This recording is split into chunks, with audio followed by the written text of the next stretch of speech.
This is the Classic Baseball Broadcast Network, where we believe there is nothing like hearing about history from those who lived it. Listen to our full catalog of broadcasts at classicbaseballbroadcast.com.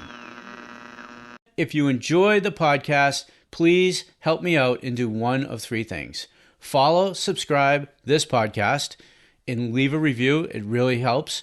Share us with your baseball friends. Let them know about us. Or jump over to members.ThisDayInBaseball.com. Join our email list, community, and our family of baseball podcasts. Carlson stepping in the batter's box, and now for the play-by-play, Lindsey Nelson. Thank you very much, Ralph Cannon. Hello again, everybody. 30-year-old left-hander Mike McCormick pitching this first game for the Giants has won 9 games and lost 7. Bud Harrelson's batting right-handed, and here's the first pitch. It's inside low for a ball. Harrelson is hitting .228 for the season. He has 18 runs batted in. Eddie Yost on the coaching lines at third, and Yogi Berra is the Met coach at first. Mike McCormick into the motion once again. Here's the pitch. And it's in there for a called strike. Dick Stello is the umpire calling balls and strikes.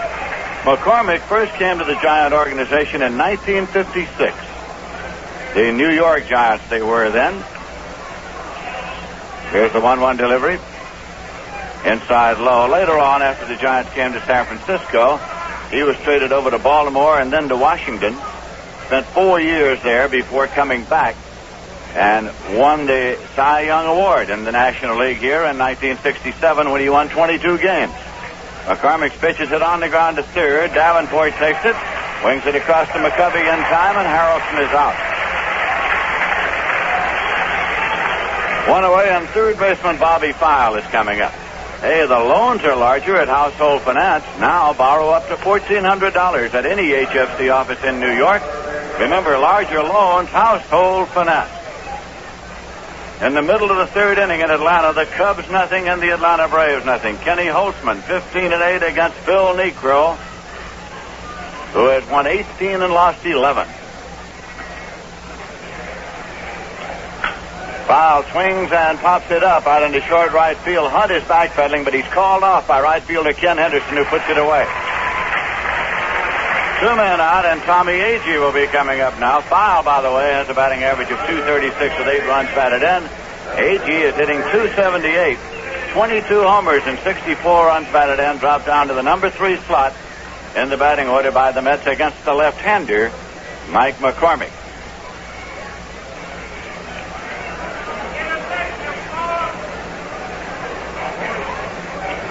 Bright, warm, and sunny at this particular time of day at Candlestick Park in San Francisco. But the weather varies from time to time. The breaking pitch is high and away. Cleon Jones has moved out on deck now. Cleon sat out yesterday's game. Manager Gil Hodges figured that day's rest would do him good. He's had a bruised hand. He did appear as a pinch hitter late in the ball game. 1-0 delivery, and it is swung on and missed. It was a check swing. The ball actually hit about 2 feet in front of the plate. And Agee had started his swing and tried to check it, but umpire Dick Stello says it's a swinging strike, so make it 1-1. 2 men out, nobody on base.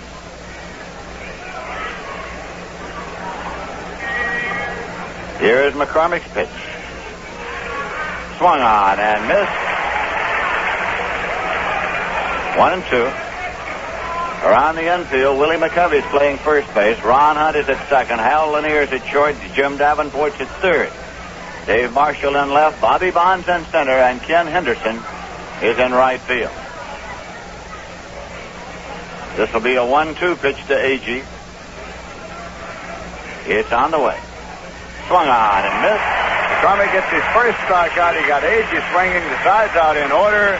No runs, no hits, no errors, and none left in the middle of the first inning. The score is the Mets nothing and the Giants coming to bat.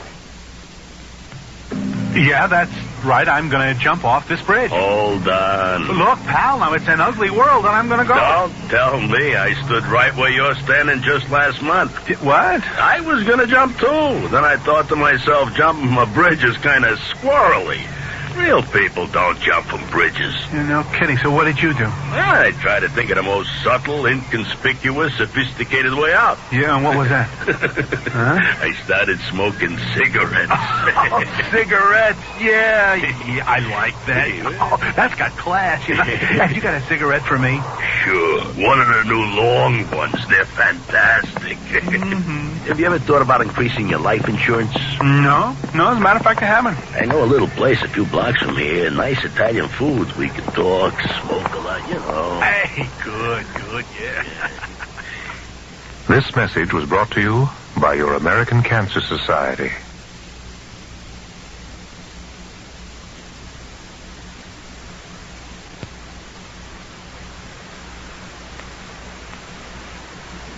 Huge banner that said Hoboken, New Jersey, the year of the Mets. And they got a negative reaction from the Giant fans here at Candlestick. Tom Seaver's on the mound for the New York Mets. 24 years of age with a record of 18 wins and 7 losses.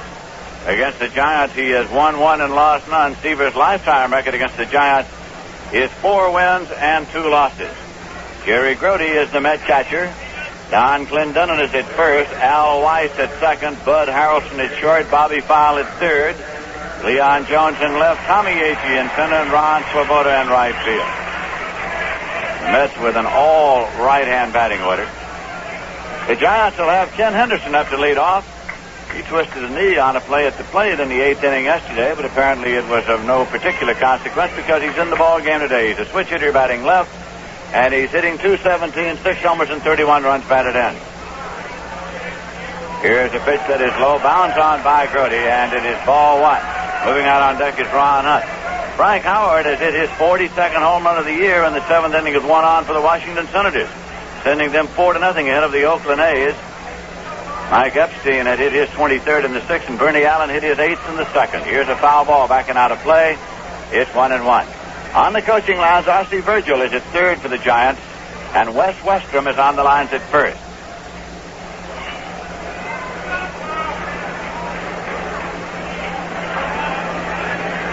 Here's a 1-1 pitch. High and tight for a ball. 2-1. There have been all sorts of discussions about what would have happened yesterday had Henderson not been out at the plate. Here's a swing and a foul ball backing out of play on the relay throw that came in from Boswell that hit Coach Wes Westrom and bounded out into the infield. Clendenin scrambled after the ball and made the play onto the plate. But there have been all sorts of rules discussions involving the umpires and the press box and ex-managers. Here's a swing and a miss, strike 3. Seaver strikes out Henderson. 1 away. And Ron Hunt is coming up now. Ron Hunt is hitting .263. He has 2 homers and 34 runs batted in. He was hit by a pitch ball 1 time yesterday. Last year, he was hit by pitch balls 25 times, a record-breaking number.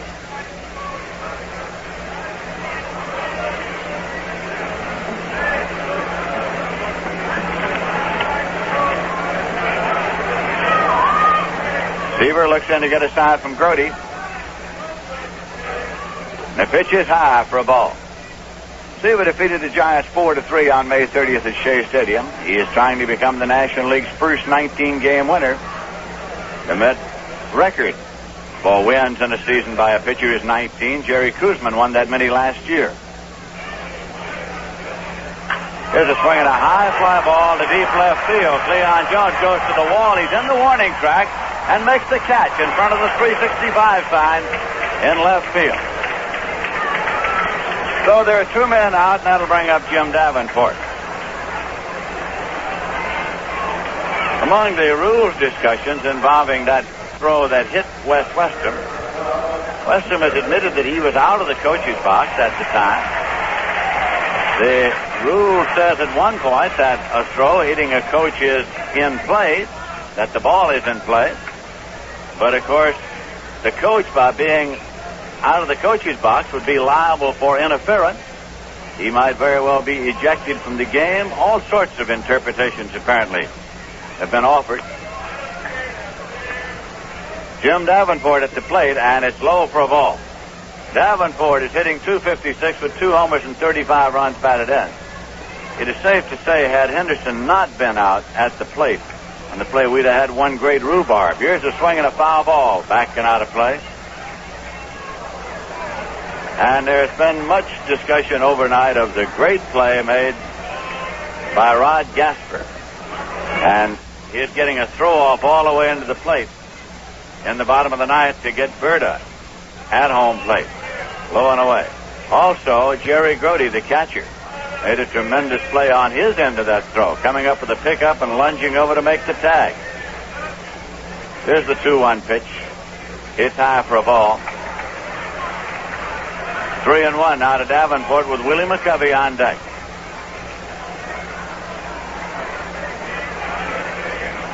Davenport chokes up on the bat a little bit.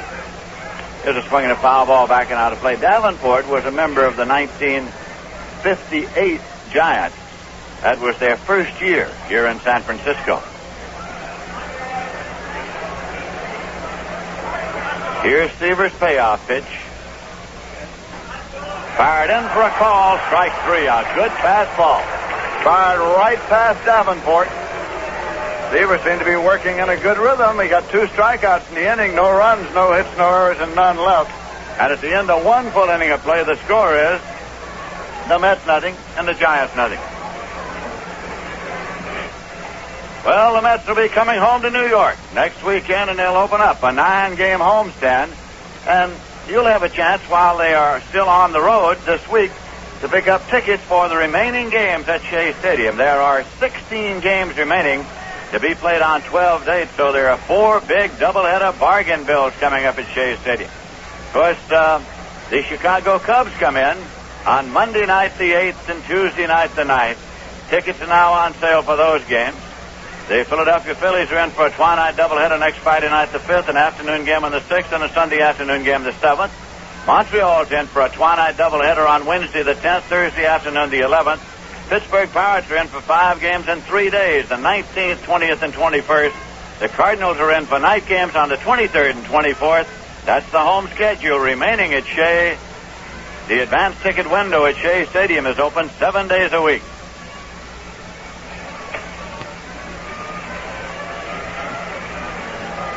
The Mets have Cleon Jones up to lead off now. Cleon is batting .349. He has 12 homers and 72 runs batted in. He is wearing a glove over his bruised hand. He bruised it in San Diego, sliding into third base. And in the initial game of this series, in taking a swing, he was taking that hand off the bat on occasion. Roberto Clemente is batting .356, he of the Pittsburgh Pirates, so that he has a 7-point lead over Cleon Jones in the National League batting rate. The New York Mets, in the month of August, have had their best month ever. 20 wins and 9 losses. McCormick, a left-hand pitcher, working to the right-hand batter, Cleon Jones. Lanier moves a full stride into the hole now at short against right-hand batter Cleon Jones, playing him to pull. Here's a breaking pitch dropped into the strike zone. It is strike 1. Don Clendenon is on deck. Willie Mays so far has not appeared in this series. He is out with a pulled ligament in his left knee. Here's a swing and a miss. He pulled the ligament running down a ball hit by Johnny Callison in the Phillies series just before the Mets came to town. And the doctor says it's sort of a day-by-day proposition with the captain of the Giants, Willie Mays. Willie normally brings the lineup cards out. He did not today. Wes Westrom brought them out to the plate. 2-strike delivery. Swung on it on the ground to third. Davenport up for the big hop. Plays it across to McCovey, and Jones is out. One away, and Don Clendenon's coming up. It was Clendenon's home run over the right field fence in the 10th inning that won the game for the Mets yesterday. Clendenon has 9 homers this year, 38 runs batted in. He's hitting .253. He's a right-hand batter. He also made major contributions on the 2 big plays in the 8th and 9th innings yesterday. Here's a swing and a foul ball. As it was his throw to the plate that got Berta in the 9th. If Berta had scored, of course, the game would have been over. And it was his throw to third that got McCovey to complete a double play. Here is a pitch that is low for a ball. 1-1 now to Don Clendenin.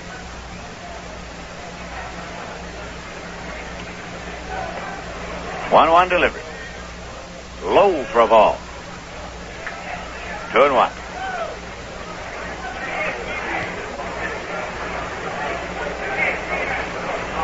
Ron Swoboda is next in the order. Mike McCormick with the 2-1 pitch. Swung on and hit in the air to right field, and coming fast is Ken Henderson, and he can't get it, and neither can the second baseman Ron Hutt. Clendenin now is out at first base on a throw taken by the catcher, Jackie Hyatt. Jackie Hyatt, the catcher, moved down the line, covered first, and Clendenin had taken a wide turn because McCovey had chased the ball way down the line. The play goes 9-2 as Ken Henderson came up with the pop fly and fired it down to first. It is a base hit for Clendenin, who had reached first safely, had taken a turn, and then goes out on the play 9-2. So Ron Swoboda comes up. 2 men out, nobody on base. It's a base hit for Clendenin, and then after having taken the wide turn, he is out 9-2. In for a called strike. Clendenin, of course, knew that McCovey, Hunt, and Henderson all had chased the pop fly out into right, so he took the wide turn, not aware that the catcher, Jackie Hyde, had followed him up the line and was there for the throw. Pitch to Swoboda's high and tight.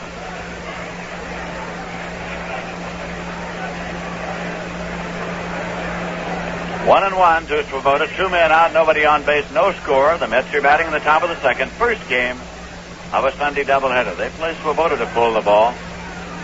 Lanier pulled way over into the hole. Here is a pitch inside. It's 2-1. Many of the old-timers who are here for Old Timers Weekend are on hand again this afternoon. They played the old-timers game yesterday. Some of them have moved on to other cities for other old-timers appearances today. It's a 2-1 pitch. And it is in there for a called strike. 2-2. Ed Bailey has moved on to Cincinnati for an old-timers appearance there. He can make a living off these old-timer games, Lindsay. There's one in Cincinnati, as you said, today, and then tomorrow Houston has an old-timers game. Bobby Thompson is heading for Houston to appear in that one down there. Here's a 2-2 delivery, and it's low for a ball. 3-2. Yeah, they've become so popular. And the old-timers games were actually begun by George Weiss in New York. They become so popular that a ball player could just keep moving around the country. Here's a payoff pitch. Low, and it's a walk to Ron Swoboda. It's the first walk issued by McCormick. 2 men are out, and Jerry Grody is coming up. Grody is hitting .246. He has 4 homers and 33 runs batted in. Ralph, that is some kind of a play he made on the receiving end of Gasper's throw yesterday at the plate.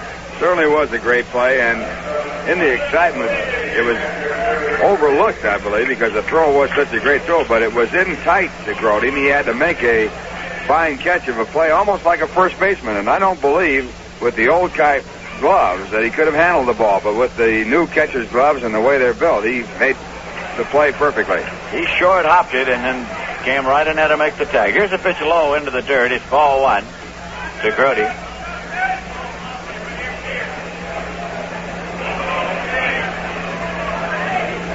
McCovey is holding against the runner, Ron Swoboda at first. McCormick sets, checks the runner. Here's the pitch to Grody. Low for a ball. It's 2-0. It's interesting, or was interesting yesterday after the ball game, talking to former ball players, the catchers, and umpire Babe Pinelli. All were talking not about the throw, but about Grody's play, because that is what they saw. A man always looks, I suppose, at his position and sees what happens exactly there. Here's a 2-0 pitch, swung on and fouled off. So it's 2-1. I think the best play of the whole day was the fact that Rod Gasper's father flew all the way from Hawaii to see him play his first ball game, and he got in the game defensively and made the big play of the game. He certainly did. It was indeed the big play. I don't think there were very many observers, and Rod Gasper said he was among them, who thought that he had a chance in the world to get Berta when that ball was first hit down in the left field corner. Because they had the big shift on against McCovey, of course, swung way around the other way. Here's the 2-1 pitch, fouled off. It's 2-2. There aren't many batters in baseball that have hit a double, a two-base hit into a double play. There certainly aren't. Brody, after having made the tag, probably in his mind was thinking it had been a fly ball, and it was a double play there, and thinking it was 3 out, so he rolled the ball back to the mound. The minute he turned it loose, he knew what he'd done. So he was chasing it, trying to get to it, but Clendenin got to it first at the mound and made the play on McCovey at third. Contributing to the double play was the fact that neither Berta nor McCovey will take any speed records. Here's a 2-2 pitch, and it's low for a ball. Count is out full at 3-2 now to Grote with White kneeling on deck. No score in this game, and the Mets are batting in the top of the second.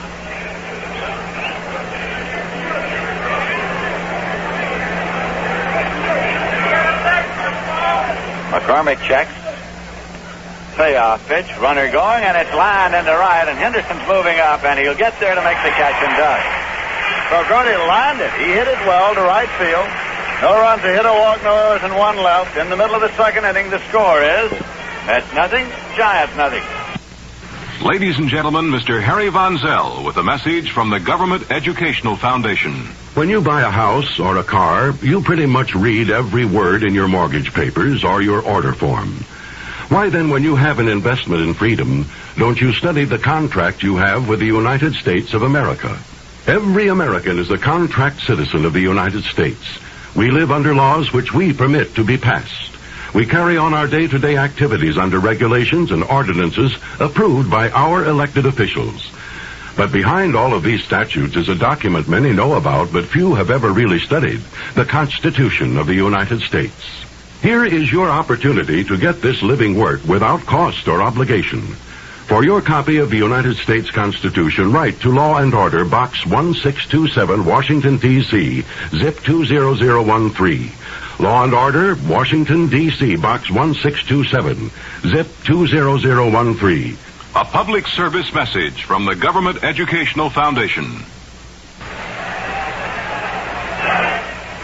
This is Lindsey Nelson with Ralph Conner and Bob Murphy at Candlestick Park in San Francisco, California. Willie McCovey is coming up to lead off for the Giants, and the Mets put on their usual McCovey shift. That means Clendenin retreats to a deep first base near the line. Second baseman Al Weiss moves way over him deep. Harrelson moves over to the first base side of second, and Bobby Powell moves over near the bag at second. Here's Seaver's pitch, outside for a ball. Right fielder Ron Swoboda moves over toward the corner in right and deep. Tommy Agee moves over in right and deep, and Cleon Jones stays in left but plays it deep. Here's a changeup, and it is low. Seaver thought he'd get a called strike. He didn't, and he now is inquiring of the umpire, what's the matter with that one? It was a big changeup. Now Seaver's gone behind 2-0. Dick Stello, the umpire, behind the plate. Fans start rhythmic applause. 2-0 pitch, swung on and lined into center. That could be extra bases. It's in between Jones and Agee. McCovey's on his way to second. Agee up with the ball, and McCovey's going to try for three. Here's a throw, and he is in sliding with a triple.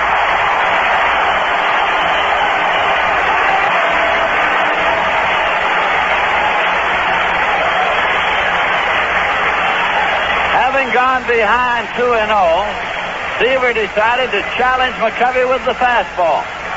The 2-0 pitch was blazed in, and McCovey drilled it on a line to left center between Jones and Agee. A big hole there with the shift on, and McCovey pulled up with 3 bases. Now it's Bobby Bonds up for the first time. McCovey with his second triple of the season, and only his second. Bonds is hitting .272. He has 29 homers and 73 runs batted in. He's a right-hand batter. Mets keep the infield back. Here's the pitch. It's high for a ball. No score, and the Giants are batting in the bottom of the second inning. Willie McCovey, who leads the league in homers with 41 and runs batted in with 112, having triple to open the inning. Here's a pitch low. Now Seaver's gone behind 2-0 to Bobby Bonds. Dave Marshall is next in the order.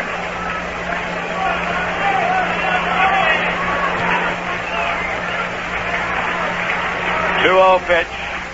Swung on and foul back. It's 2-1.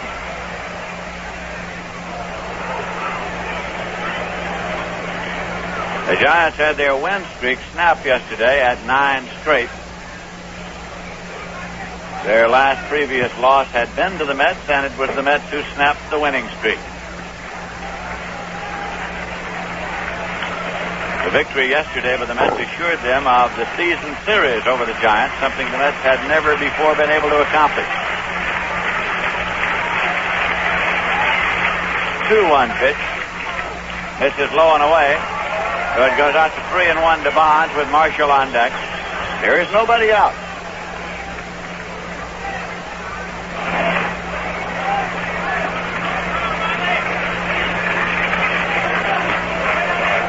Seaver takes the sign from Jerry Grody. McCovey leads at third base. 3-1 delivery. Fired in there for a called strike. It's 3-2.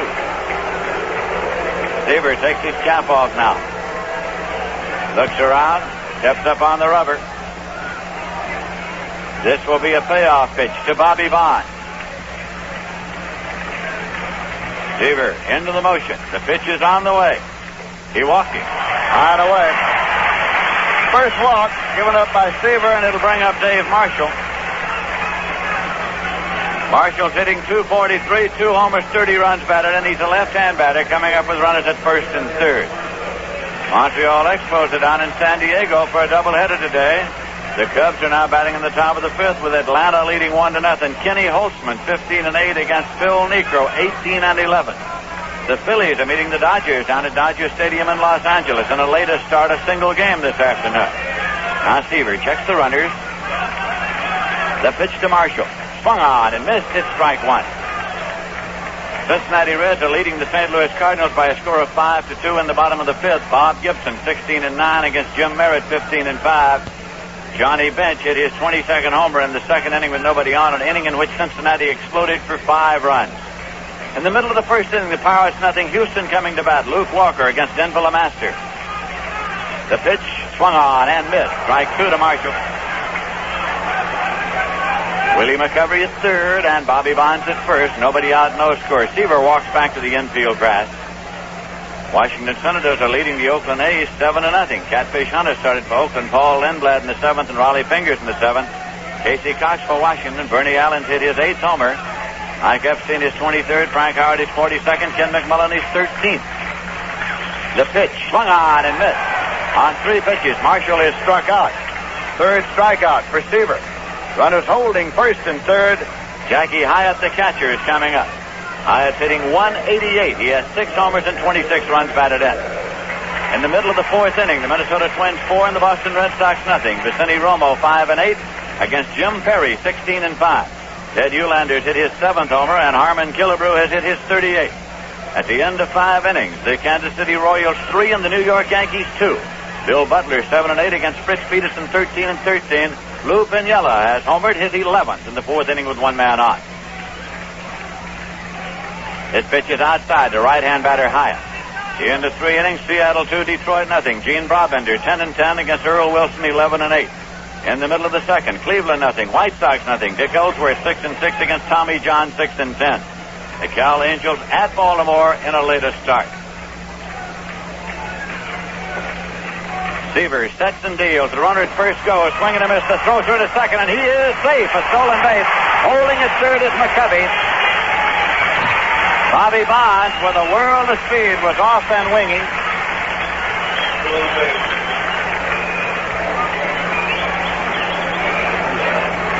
That is the 37th stolen base of the season for Bobby Bonds. McCovey, the runner at third, made no attempt. to score on the throw through as Grody fired it down there. It's 1-1 to Hyatt now. Runners at second and third and one man out. Let's keep the infield back. Seaver works straight away now, and here's the pitch. Swung on and foul back. The count goes to 1-2 to Hyatt. He's followed in the order by Hal Lanier. So Seaver is trying now to get by Hyatt, so he can work to Lanier with two men out. He'd like to get by Hyatt via the strikeout route if at all possible. With McCovey at third and Bonds at second. Seaver indicates he wants Grody to start the signs over again. He does. Seaver looks over at McCovey. Here is his 1-2 pitch. High for a ball. It's 2-2. He'll try to make this a pitch of decision right here. The outfield defense of the Mets shaded just a little toward right on right-hand batter Jackie Hyatt. Pitch, breaking pitch in for a call, strike three. Got him with a 2-2 breaking pitch for a strikeout. That's number 4 for Seaver. And it brings up switch hitter Hal Lanier. A big strikeout. Lanier will be batting left, of course, and he's hitting .222. He has 23 runs batted in. Jerry Grody calls time and goes out for a word now with Seaver. Seaver trying to pitch himself out of trouble here in the bottom half of the second inning. There is no score yet in the ball game.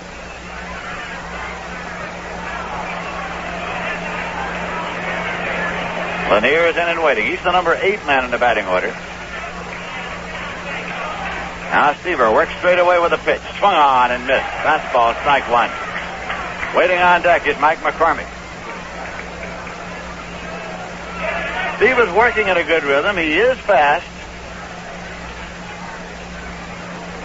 Now the pitch. Fired and fouled off. It's to the left side into the seats, and the count goes to strike two.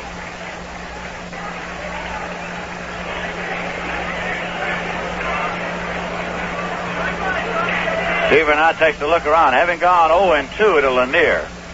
Let's just try to avoid making any sort of a mistake here now. Lanier chokes up on the bat a little bit. Play him shallow in left and center. 2-strike delivery, and it is fired high. Seaver took one step toward the dugout. Thought he might be out of it. It's 1-2 now to Hal Lanier. Seaver calls time. He wants Grody. A little bit of a conference here, probably in regard to the type of pitches that Seaver wants to throw. He'd like to be in accord with Grody, who is the catcher, and also the fact that Hal Lanier is the 8th batter in the batting order with the pitcher Mike McCormick on deck. McCormick, by the way, for the season is 9 for 55. He's had a double and a homer and 4 runs batted in with an average of 164. Now Seaver with a 1-2 pitch to Lanier. Fired and foul back. Out of play. It's 1-2.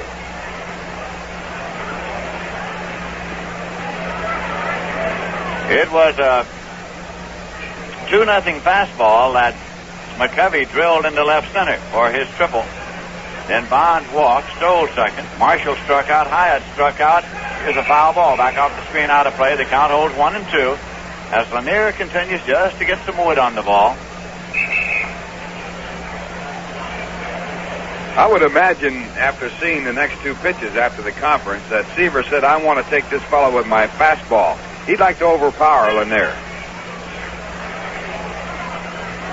Here is the 1-2 delivery. He changes this time, takes a lot off of it, and it's popped up into short right. Al Weiss is back there, and he makes the catch to retire the side. So it is no runs on a hit, a walk, no errors, and 2 men left. McCovey had a leadoff triple and failed to score. At the end of 2 full innings of play, the score is the Mets nothing, the Giants nothing. Hi, this is Bob Walton at Walton Sports Shop, urging you to stop in and see us when you need camping equipment. Now that vacation time is here, have you found that in checking over your equipment that you need something additional? Then stop in and see the wide selection we have to offer. Walton's carries pack frames, canteens, and mess kits.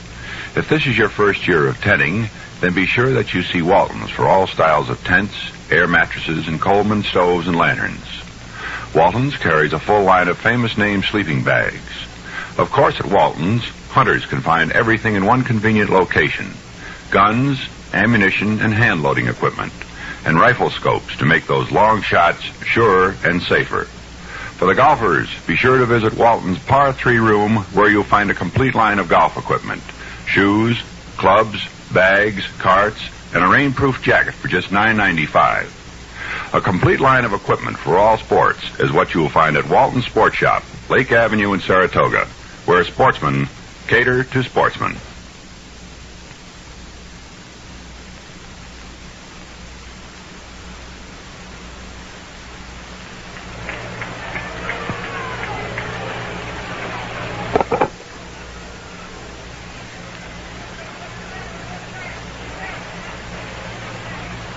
We're going now to the third inning.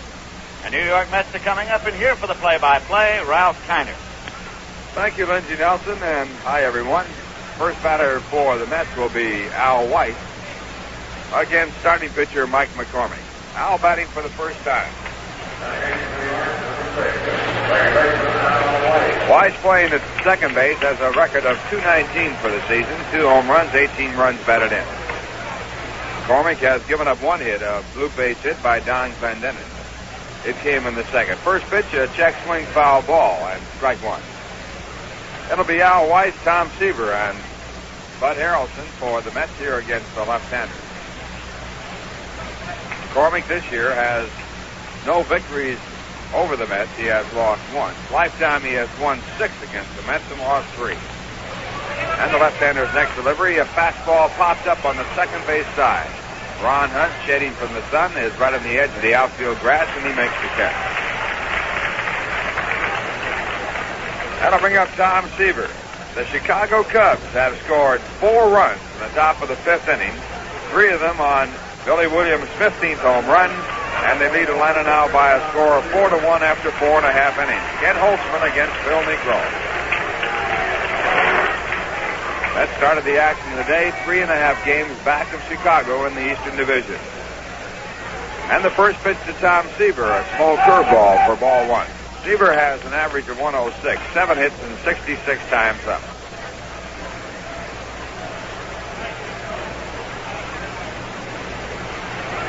And now McCormick back, and a fastball is fouled down in the dirt. It's 1-1.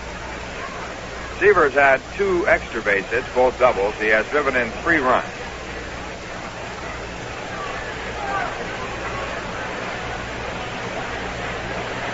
Seaver, a right-hand batter, was raised in Fresno, California, about 150 miles from San Francisco. Next pitch is grounded foul, and the count 1-2. Hank Thompson, who played in the old-timers game yesterday, lives in Fresno, and he brought the word up that the temperature in Fresno right about now was 105 degrees. It's a hot country and the raisin center of the world, I guess. The 1-2 pitch to Seaver. Swung on and fouled into the stand.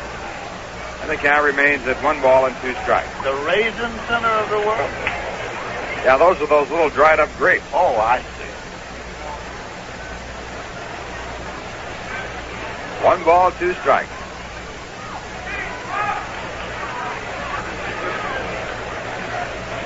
And the pitch. And a tie for ball 2. 2 balls and 2 strikes. I think Charlie Weaver is always kidding about Fresno, California, and the fact it's the raisin center.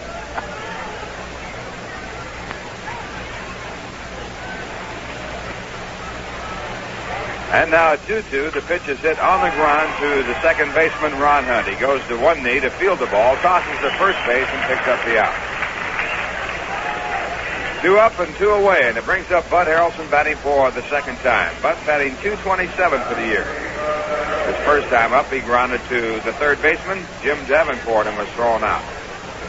Bud's had 1 hit and 7 times up in the series, but it drove in a run. Harrelson batting right-handed against the left-hander Mike McCormick. Batting right-handed, Bud has hit .169 this year. left-handed. He is hitting at 246. And a line shot to center field, a base hit. Harrelson hitting a high curveball in the center field for a single.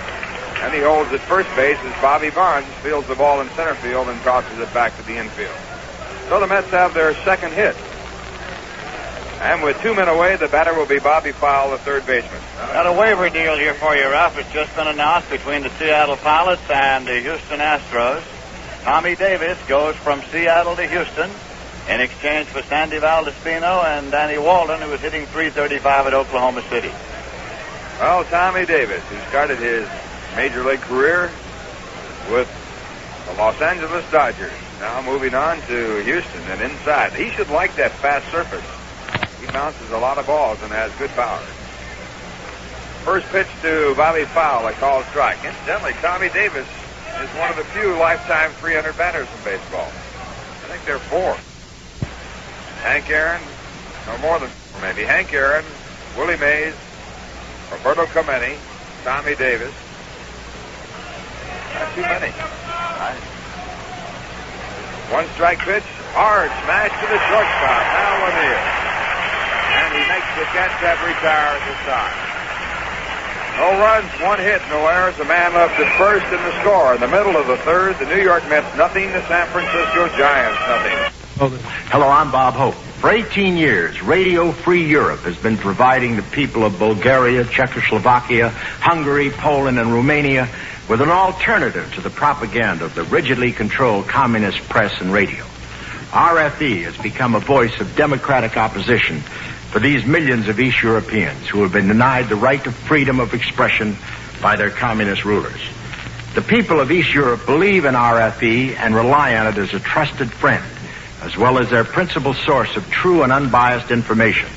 They look upon RFE as their own station.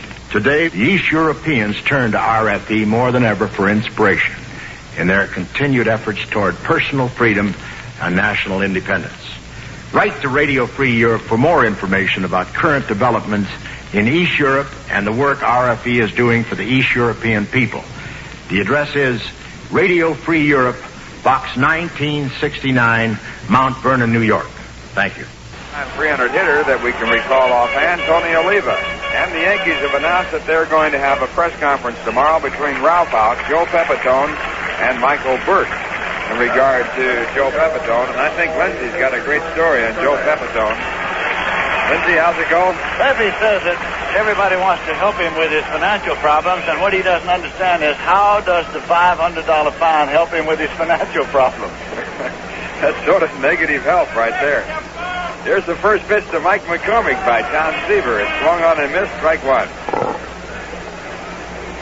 McCormick has been up 55 times with 9 hits. He's batting .164. He's had 1 home run, 1 extra base hit as a double. And the next pitch is ball 1. 1 ball and 1 strike.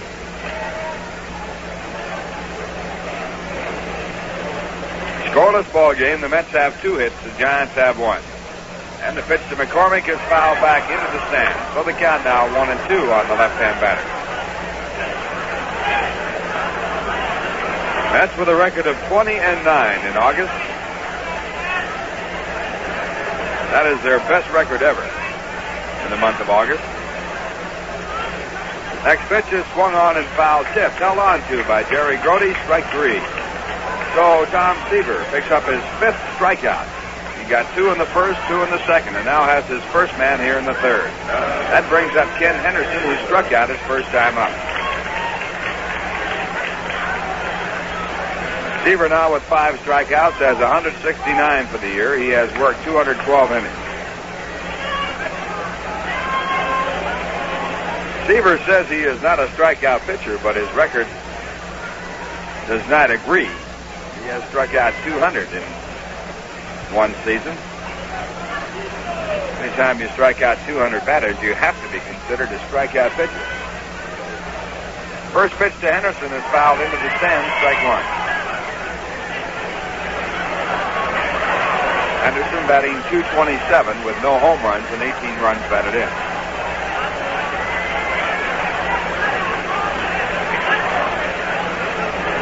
Giants have won 3 games from the Mets this year. Anderson drove in the winning run in one of the victories. Ron Swoboda and Anderson stays at first. So now the hits are even at 2 apiece, and Ron Hunt is on the bottom of the count.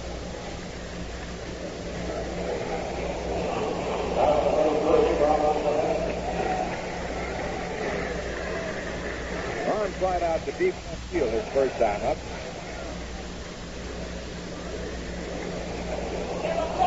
Average at .262 with 2 home runs and 34 runs batted in. Ron Hunt has been hit 19 times this year by a pitched ball. The 19th time was in yesterday's ball game, and he later on scored a run as McCovey drove him in with a double. First pitch way outside, it's ball 1.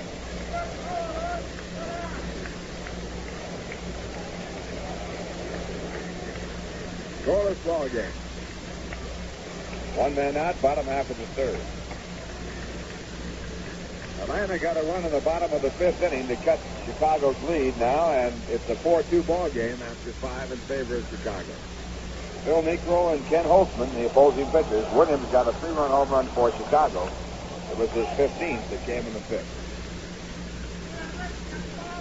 That started the action 3.5 games back of the league-leading Eastern Division Chicago Cubs.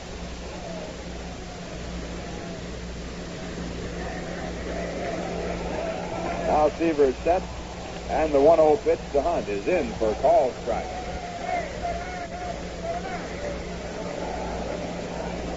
Seaver has a record of 1-0 against the Giants this year. He has a lifetime record of 4-2. His lifetime record against the National League: 50 victories, 32 losses in less than 3 seasons.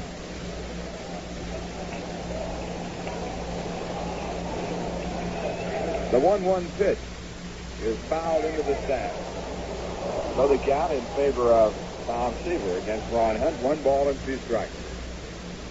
This is Seaver's 29th start.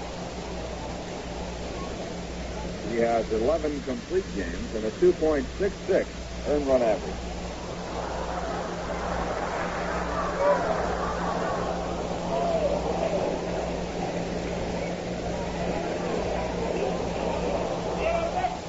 One ball, 2 strikes. Henderson at first base. And the next pitch by Seaver is right off the Hunt's head. He goes down to the ground. The ball high in the air and caught by Seaver. Ron Hunt is beaten, and he is on the ground.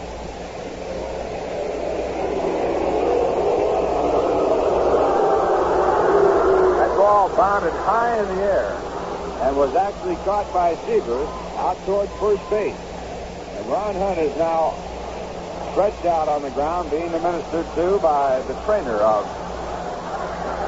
the San Francisco Giants, Leo Hughes. Now they're calling for the stretcher. Ron appears to be conscious, and is conscious as he does move his hand.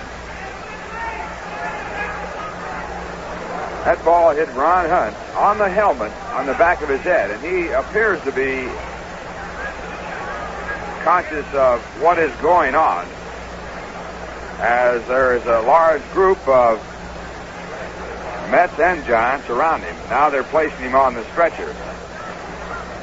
He is going to be carried off the field. That is the 20th time that Ron Hunt has been hit by a pitch ball this year.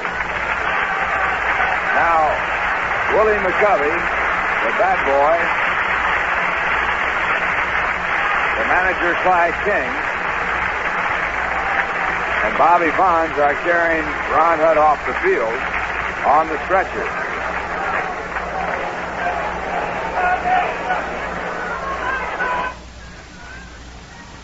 The count when he was hit was 1 ball and 2 strikes. We'll have a pinch runner in the ball game and another second baseman. He was conscious. The glasses on him as they took him off, and he had both hands holding the back of his head on the stretcher as he was carried off. Now going in the run for Ron Hunt is Don Mason, and he'll take over at second base. Oh, that ball hit him awfully hard. Fortunately, he did have the batting helmet on. And it did catch him, I think, on the top of the back of the head, which is probably as safe a place as any if you have to be hit in the head. Now runners at first and second base, and Tom Seaver pitching to Jim Davenport. He struck out Davenport his first time up, and the first pitch is swung on and missed. Strike one.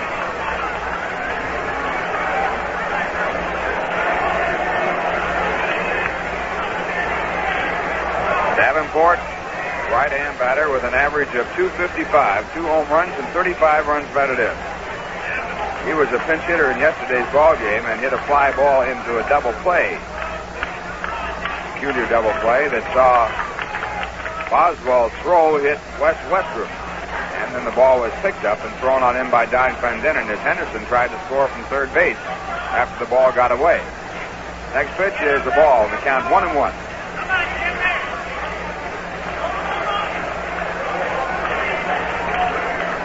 And Seaver back in the pitch. Hit foul into the stands on the right field side, and the count 1 ball and 2 strikes. One of the things about a pitcher after he has hit someone in the head, it's pretty tough on him too. And especially an emotional fellow like Tom Seaver, I would believe. Here's a 1-2 pitch, and it's down low. 2 balls, 2 strikes.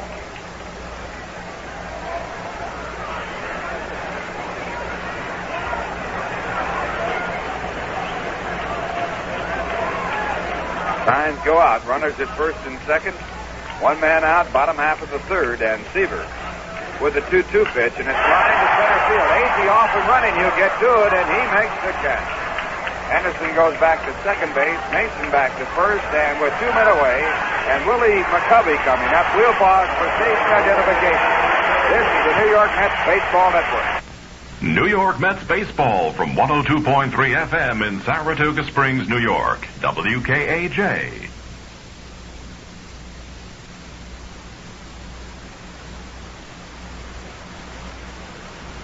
Along with Lindsey Nelson and Bob Murphy from San Francisco, California. Willie McCovey, the batter for the Giants, with runners at first and second. Willie tripled his first time up. He's had 4 hits and 7 times up in the series. He leads the National League in home runs. He has a total of 41, and runs batted in with 112, and he's batting .325. The Mets put on their McCovey shift with 3 infielders on the right side, the third baseman over on the left side of the infield, and Seaver into the stretch position. Here's the pitch, and it's inside a ball.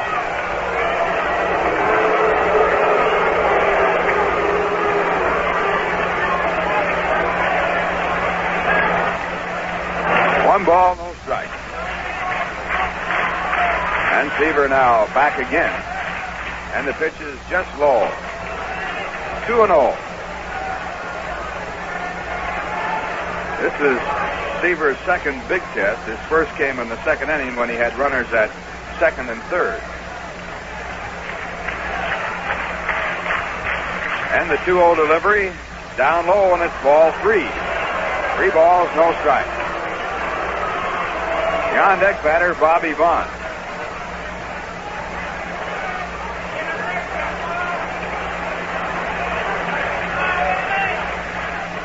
And the next pitch is inside, ball 4, and McCovey walks for the 101st time of the season, and that loads up the bases as Henderson goes to third and Mason goes down to second. And it brings up Bobby Vaughn.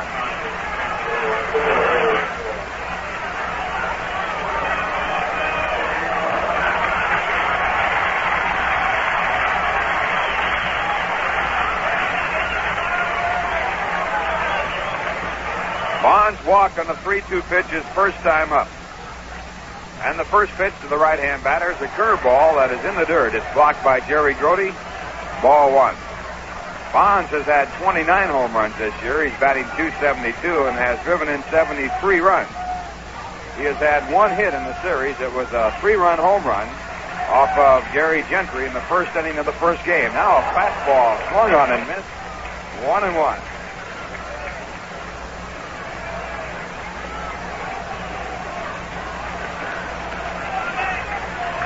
1 ball, 1 strike. 2 men away, bottom half of the third, no score. The Giants have the bases loaded. Here's the delivery. And it's low, and the count now at 2-1. The preliminary report on Ron Hunt is that he was hit on the head, but on the batting helmet. He was conscious, and they'll have more to report later on. Here's the 2-1 pitch. Hit deep to center field, but high enough for Tommy Agee to get to it. He is under the ball. And waiting, and he now makes the catch, and the side is retired. A towering fly ball to center field. In the inning, no runs, 1 hit, no errors, and 3 men left on base, and the score at the end of 3. The New York Mets nothing, the San Francisco Giants nothing. Many people, when they reach 65, would like to slow down a little, but not necessarily to retire completely. Well, you do not have to retire completely to get Social Security benefits. You can earn as much as $1,680 in a year and still get a Social Security check every month. You can earn a good deal more than $1,680 in a year and still get part of the benefits, depending on how much more you earn. And here's an important point. No matter how much money you earn during the year, you can get a benefit check for any month in which you earn no more than $140. You've just heard a lot of figures. $1,680 in a year, $140 in a month, age 65. Don't be confused. If you have any questions at all about retirement, earnings, and Social Security benefits, get in touch with your Social Security office. The people there will be glad to answer your questions and help you apply for benefits.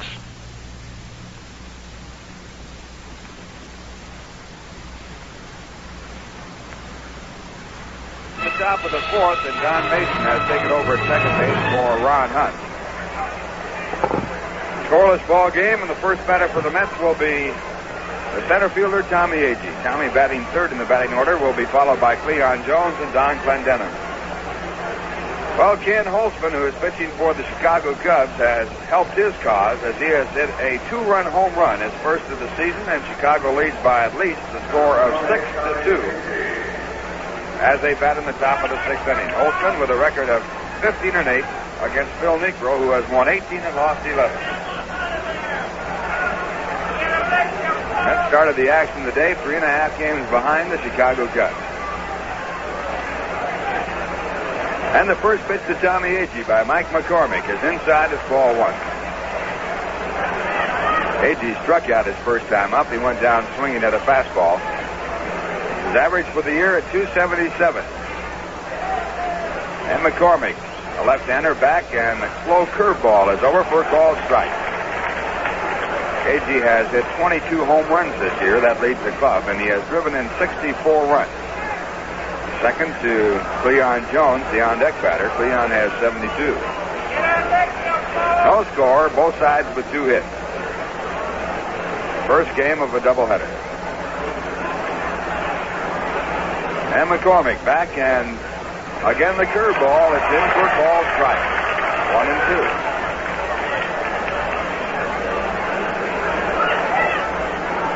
Mike McCormick from Alhambra, California. And the 1-2 delivery. Fastball high, 2-2.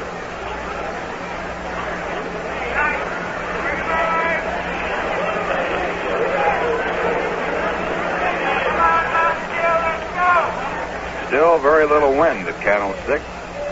Beautiful day for baseball. And as Lindsay said, up till now. Next pitch is fouled off. The count stays at 2 balls and 2 strikes.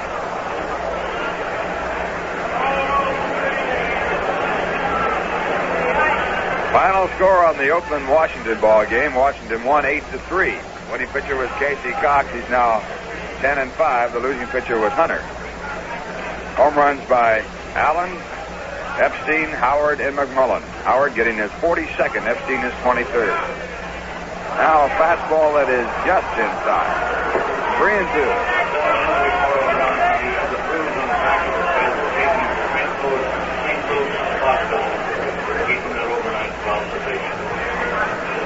3 balls, 2 strikes. The report on Ron Hunt is that he is going to St. Luke's Hospital, and he'll be there overnight for observation. has a bruise on the back of his head. Slow changeup that is outside, ball 4, and Agee walks. Of all the drinks in the world, beer is the only one meant to have a head. And Rheingold is the beer that keeps its head. Rheingold 10-minute head. Haven't you timed it yet? Cleon Jones now up for the Mets. Cleon grounded out his first time up.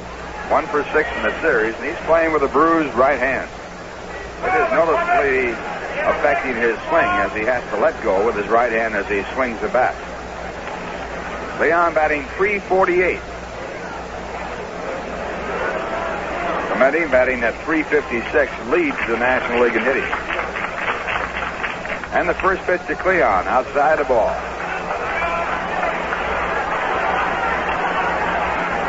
Scoreless ball game. The Mets with a runner at first base with no one out in the top of the 4th.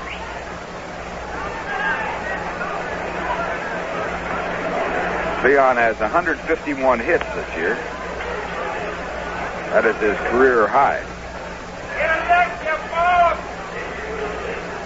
And the pitch does not come off. A throw to first base, and Agee back easily.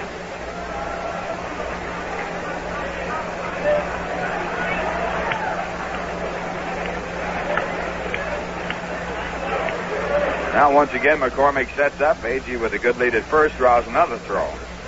He's back easily again. Agee has 6 stolen bases and 13 tries. Cleon leads the club with 16 stolen bases. Now time called. And now time back in. And the pitch to the plate is a slow curveball that is taken for a strike.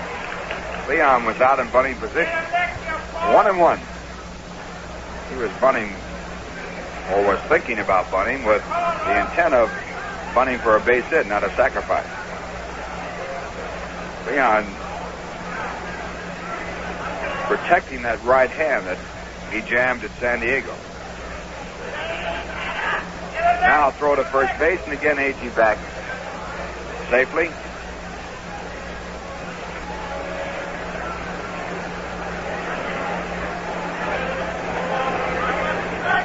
One ball, 1 strike. Agee with a tremendous lead this time. He does not go, and the pitch is taken high. 2 balls, 1 strike.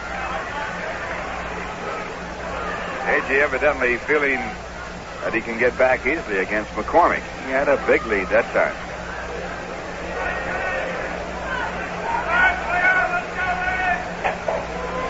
Scoreless game. No one out. Top of the 4th inning. Agee again with a good-sized lead. And the pitch is high and away. So the count now 3 balls and 1 strike. The batter, Cleon Jones. The on-deck batter is Don Clendenin.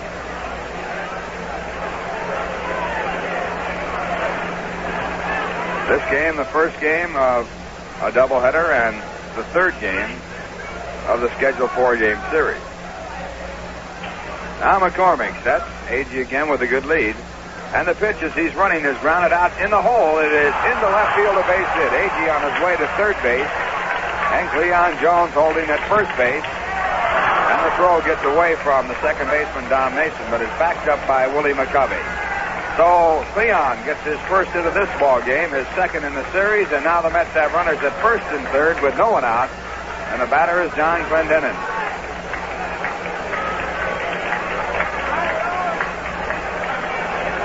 Al Lanier, the shortstop, got his glove on that ball, but did not slow it down as it went out into left field. And the 152 base hits for Cleon Jones now, his all-time career high. He previously had 151. First pitch to Clendenin, a curve that's low and inside the ball. Don had a base hit his first time up. He rounded first base too far and was thrown out by Ken Henderson. As he tried to get back to the bag, the throw taken by the catcher, Jack Hyatt.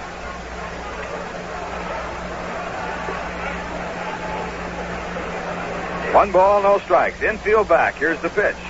It is grounded foul.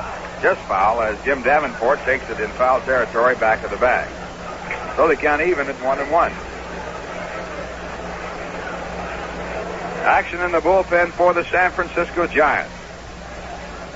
Ron Herbel, the bespectacled right-hander, warming up for San Francisco. Mets now have 3 base hits. Runners at first and third, no one out. We're in the top of the fourth.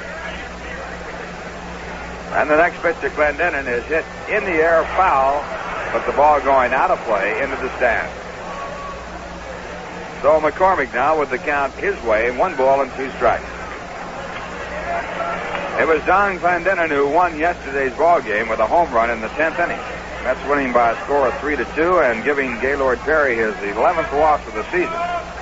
He came in with a record of 16 wins. McGraw was the winner on his 25th birthday on that ball game yesterday, and for Tug his 7th win against 2 losses. Now the 1-2 pitch. It is inside. Fastball missing just off the plate, and the count 2-2.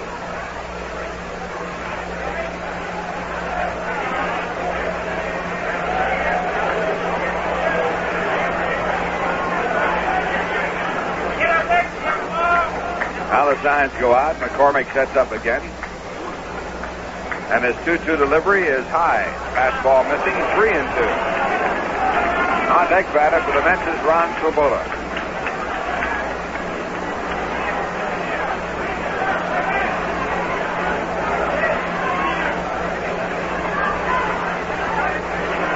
McCormick making his 23rd start of the year. He has a record of 9-7. 3 balls, 2 strikes. Leon Jones with a short lead at first. He does not go, and the pitch is swung on and fouled back against the screen, and the count remains 3-2.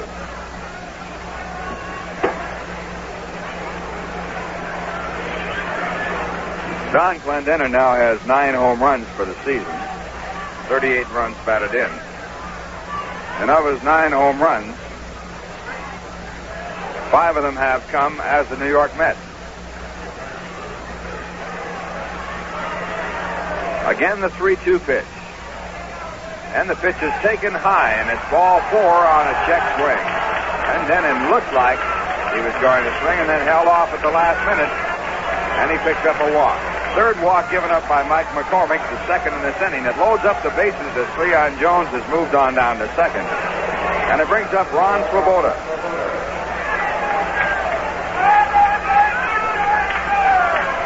Ron walked his first time up on a 3-2 pitch. Again, the infield is being played back with the exception of the 3rd baseman, Jim Davenport.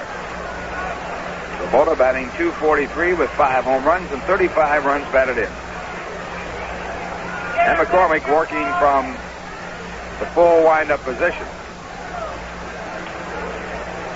And taking a long time to read the signs, so Ron Swoboda steps out of the batter's box and gets time.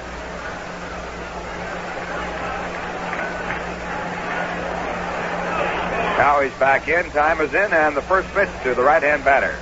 Curveball that's inside a ball. Pitch just missed inside, and Jack Hyatt, the catcher, arguing with Dick Stello. Stello, the home plate umpire, and Stello takes his mask off to answer back. Usually when that umpire takes that mask off, look out.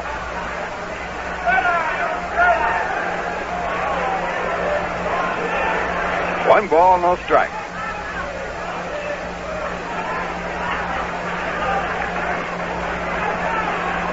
And now the pitch. It is hit to deep right field. A long fly ball going deep in the corner in right field. Henderson makes a dive for it. He cannot get it. Coming in to score is Tommy Agee. Leon Jones coming around to score from second base, and Clendenin holds at third. So Ron Swoboda with a double, sliced down into the right field corner, driving in 2 runs, and the Mets take the lead by a score of 2-0. For Ron Swoboda, his 36th and 37th runs batted in. And still with no one out, and the batter coming up is the catcher, Jerry Grody. Ron has had 2 hits now in this series, and both of them have been doubles. And now again, Dick Stello is in a conversation with the catcher, Jack Hyatt.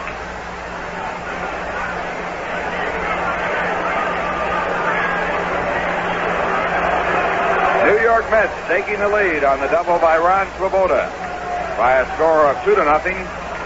And Jerry Grody now coming up to the batter's box. Jerry hit a line drive to right field his first time up and was out. He's batting at .216 with 4 home runs and 33 runs batted in. Now the Giants are playing their infield in. And McCormick into the windup. And the pitch. Hit hard through the hole into left field to base hit. And Denon comes in to score from third. Ron Swoboda coming in from second base. The throw to the plate is taken by Jack Hyatt. And on the throw, Grody goes down to second base. And that brings out Clyde King, the manager of the San Francisco Giants, as the Mets take a 4-0 lead. 2 runs batted in by Jerry Grody, his 34th and 35th of the season. Warming up in the bullpen is Ron Herbel, a right-hander, and there the sign is for Herbel to come in the ball game. So close off the action of Mike McCormick. He gets credit for 3 innings of work. No one out here in the 4th inning. He has been charged with 4 runs. He has given up 5 hits. He struck out 1 and walked 3. And the runner, Jerry Grody, at second base will be his responsibility. Ron Herbel coming in the ball game is making his 35th appearance. He has a record of 4-1. Herbel has appeared against the Mets twice, working a total of 4 1/3 innings, giving up 7 hits and 5 runs. And now while McCormick goes out of the ball game, he came in with a record of 9-7, and Herbel warms up. Let's check out the scores in the major leagues with Lindsey Nelson. All right, Ralph, in the National League, Montreal is at San Diego this afternoon for a doubleheader. Warm-ups for the first game, Jerry Robertson and Dave Roberts. In Atlanta, going to the 7th inning now, the Chicago Cubs lead the Atlanta Braves by a score of 6-2. Kenny Holtzman against Phil Niekro, who has been relieved by Milt Pappas in the 6th inning. Chicago home runs by Billy Williams, his 15th, and Kenny Holtzman, his 1st. Down at Dodger Stadium in Los Angeles, middle of the 1st inning, Phillies nothing, Dodgers coming to bat. Rick Wise 11-10 against Bill Singer 15 and 8. At the end of 7 innings of play in Cincinnati, the Reds 7 and the Cardinals 5. Bob Gibson 16-9 against Jim Merritt 15-5, relieved by Clay Carroll in the 7th inning. Johnny Bench has hit his 22nd homer. Tony Perez has hit his 33rd. Mike Shannon his 11th, and Kurt Flood his 3rd. The end of 4 innings of play, Houston 1, Pittsburgh nothing. Luke Walker 2-4 against Denville Master 10-13. The American League, Washington defeated Oakland 8-3. Casey Cox over Catfish Hunter. Homers by Bernie Allen, Mike Epstein his 23rd, Frank Howard his 42nd, Ken McMillan his 13th. The end of 7, Minnesota 4, Boston nothing. Landis in relief against Jim Perry. Ted Eulander has hit his 7th, and Harmon Killebrew his 38th. The end of 7 innings in New York. It's the Yankees 5, Kansas City 3. Butler's been relieved by Bergmeyer in the 5th. Fritz Peterson relieved by Jack Aker in the 7th. Lou Piniella homered his 11th. The end of 5, Detroit 4, Seattle 2. Willie Horton did his 20th homer. The end of 5, it is Cleveland 2, Chicago 2. California at Baltimore latest start. Ralph? Okay, Lindsay, and the first pitch to Al Weiss is taken high. A throw to second base, and Jerry Grody just gets back in ahead of the tag by Hal Lanier. Al Weiss, the batter, taking the pitch in bunting position. It's ball 1. Jerry Grody having a tremendous August. He had 20 hits for 55 times up before this ball game, batting at .364 in the month of August. And here in this ball game, a single and 2 times up and 2 runs batted in. Weiss now swinging away and grounding the ball toward second base. It's picked up by Don Mason. The throw to first base is in time for the out, and on the play, Grody goes over to third. So Al Weiss does his job of moving the runner over to third base by hitting to the opposite field. That brings up Tom Seaver.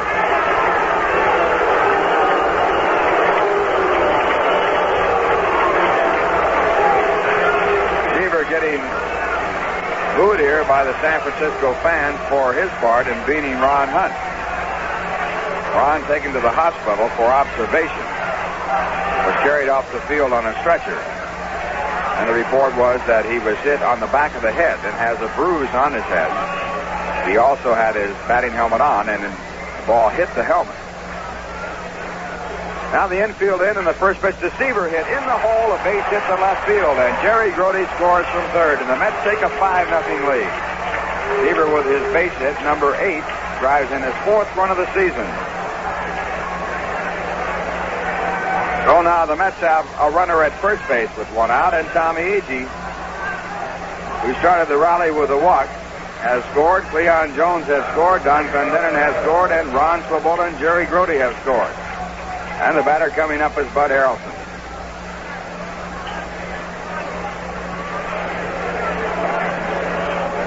Harrelson has a base hit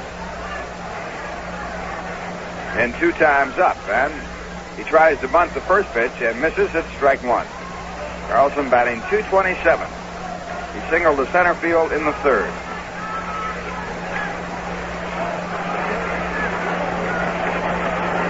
So 5 runs against the record of Mike McCormick as we close the book completely on him.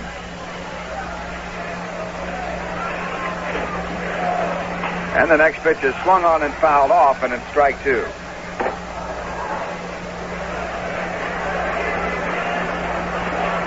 Ron Herbel in relief of McCormick, working on the mound. Ron with a record of 4-1.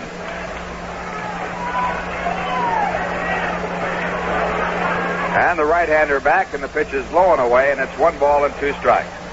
The Chicago Cubs have picked up another run in the 7th inning, and they lead Atlanta by a score of 7-2 after 6.5. Pappas has relieved Phil Niekro, who was going for his 19th win of the season.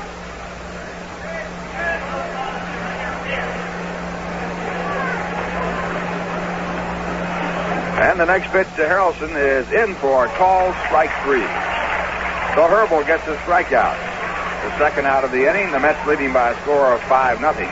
And it brings up Bobby File, the 9th man to bat in the inning.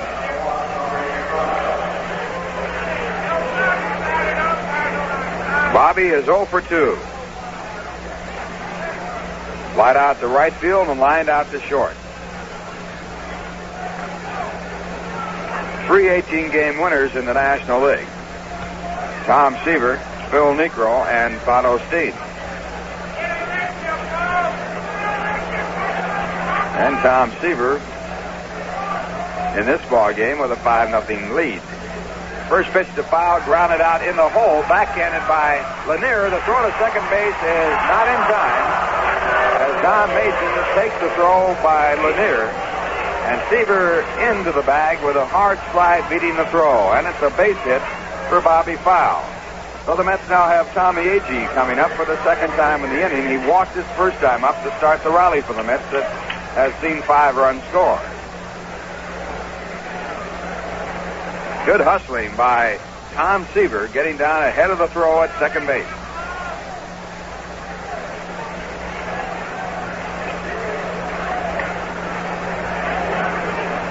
Agee, a right-hand batter, is 0 for 1 in the game, batting at .277. And the first pitch is grounded foul at strike 1. Mets now have 5 runs and 7 hits. The Giants have no runs and 2 hits.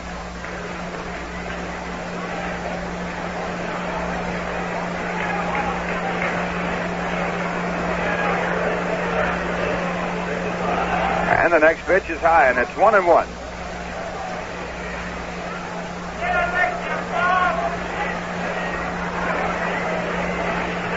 Agee in this series has had only 1 hit and 10 times up. And the 1-1 delivery inside a ball. It's 2 balls and 1 strike.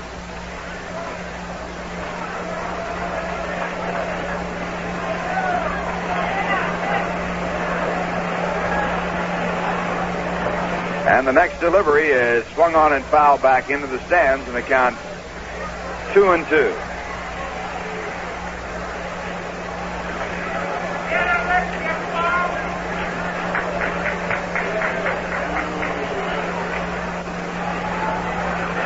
Two balls, 2 strikes, 2 men away, top of the 4th inning. Seaver at second base, Bobby File at first. And Ron Herbel set to go in the 2-2 pitch. It is just inside ball 3. So a full count 3 balls, 2 strikes. The on-deck batter, Cleon Jones, and the runners will be going with the pitch.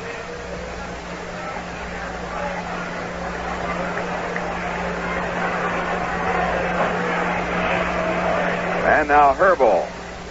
Back to the plate, and the ball is grounded to the shortstop, Hal Lanier, with the runners going. He goes over to first base with his throw, and the side is retired.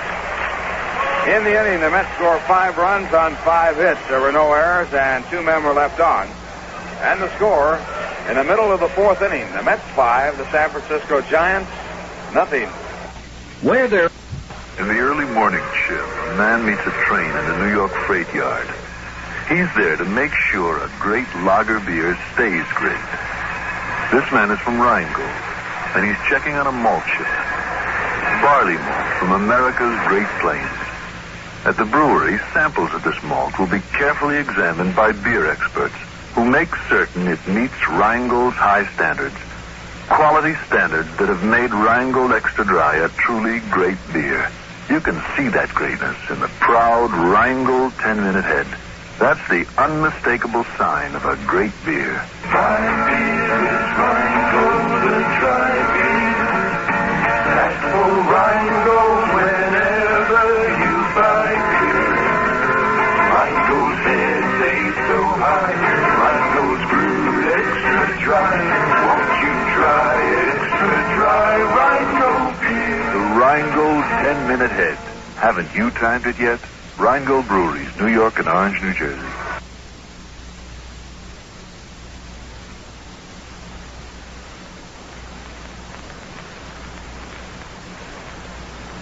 Now, for station identification, this is the New York Mets Baseball Network. You're listening to New York Mets Baseball from WKAJ-FM 102.3 on your FM dial in Saratoga Springs, New York.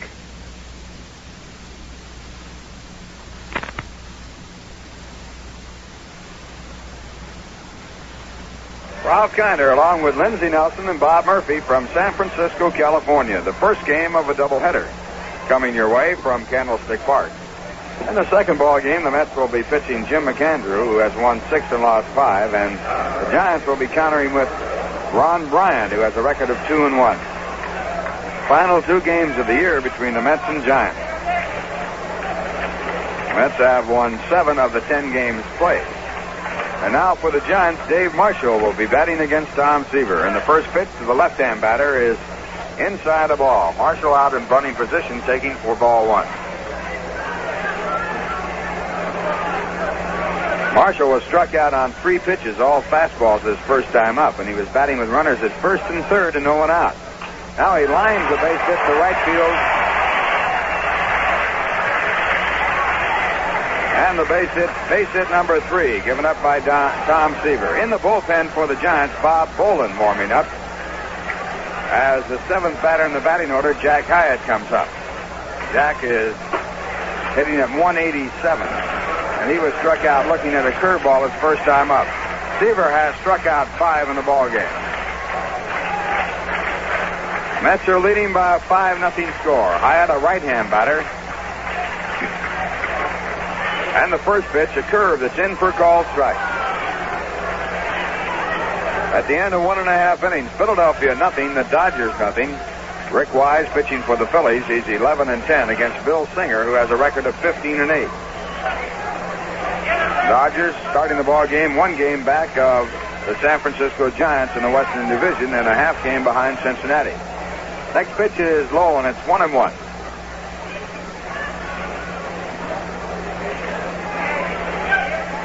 Cincinnati leading St. Louis by a score of 7-5 after 6 innings. Next pitch back is swung on and missed. Pad going for a fastball, and the count now 1-2. Mets in the Eastern Division, 3.5 back of Chicago, and leading St. Louis by 6. Pittsburgh by 6.5 games. The 1-2 pitch. It is a slider outside, 2-2.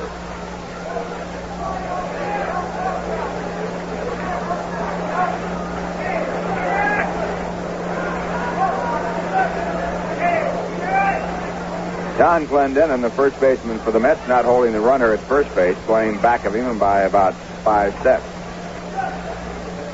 And the next pitch, a fastball, swung on and missed, and Seaver strikes out his 6th batter. That gives Tom a total of 170 strikeouts this year. And it brings up the shortstop, Hal Lanier. This is the fastest we've seen Seaver since his one-hit game against Chicago. He had been having arm trouble, shoulder trouble, actually. But apparently his arm now fine again because he is really blazing the fastball. Hal Lanier popped to second base his first time up with the bases loaded. Now he grounds the ball slowly out toward the shortstop. It's cut off by File. The throw to first base is not in time, as File first was going to throw to second base. He had no play there, and then his throw to first base was late. It is being scored a base hit, and that puts runners at first and second with one away and brings up the pitcher's position, but we're going to have a pinch hitter, John Stevenson, a former Met, batting for the Giants. This is Stevenson going to hit for Herbal.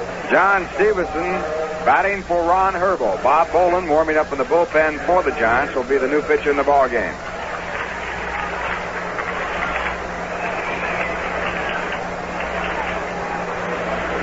So with the Mets leading 5-0, the Giants trying to get back in the ball game with runners at first and second and one out in the bottom half of the fourth. Stevenson, a left-hand batter, hitting .211 for the year. He's driven in 2 runs. He's been up 19 times with 4 hits. And as Lindsey Nelson pointed out a while back, when Jim Bunning was pitching against the Mets as a Dodger, John Stevenson was the final out of Bunning's perfect no-hit, no-run game. First pitch is low, and it's ball 1.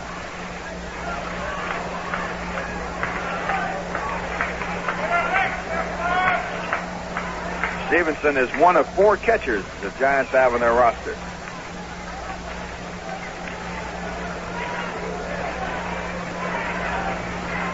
And the 1-0 pitch by Seaver hit hard.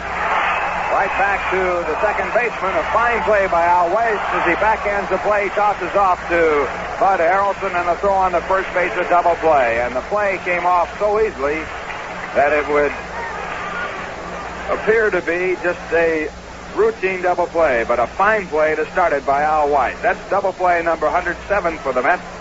In the inning, no runs, 2 hits, no errors, and 1 man left in the score at the end of 4. The New York Mets 5, the San Francisco Giants nothing. Going to send Rod Gasper up to bat for Cleon Jones. Cleon has been bothered with a bruised hand. He sat out yesterday's game, and so now that the Mets have taken a 5-0 lead, manager Gil Hodges is going to let Jones rest the remainder of this ball game and replace him with Rod Gasper, who will be leading off here. Meanwhile, Bob Boland is coming to do the pitching for the San Francisco Giants. He is making his 26th appearance. He has a record of 7 wins and 7 losses and an earned run average of 4.36. He has not been credited with a save this year, and in his last time out, he appeared at Montreal and got a win when he worked 5 1/3, gave up 2 runs on 8 hits. Gasper is a switch hitter batting left, leading off here. Boland delivers, and it's fouled on the left field line, out of play. Don Clendenin is on deck. This is the first game of a doubleheader here at Candlestick Park in San Francisco, California. Gasper is hitting .215. He has 1 homer, 11 runs batted in, and he has another base hit. And in between it and left center field to Bobby Bonds over to cut it off now. Play it back in, holding Gasper to a single. A leadoff base hit for the Mets in the 5th inning. Cleon Jones, by the way, was 1 for 2 in his appearances here today, so that his batting average is at .349 as he goes out of the ball game. Don Clendenin's up. He has singled and walked so far today. Right-hand batter at first base. Willie McCovey holds against the runner, and here is Boland's pitch. It is in there for a called strike. Swoboda moves up to the on-deck position.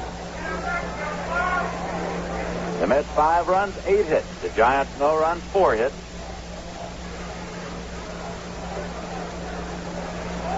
Bolin throws over to first, and Gasper is back safely.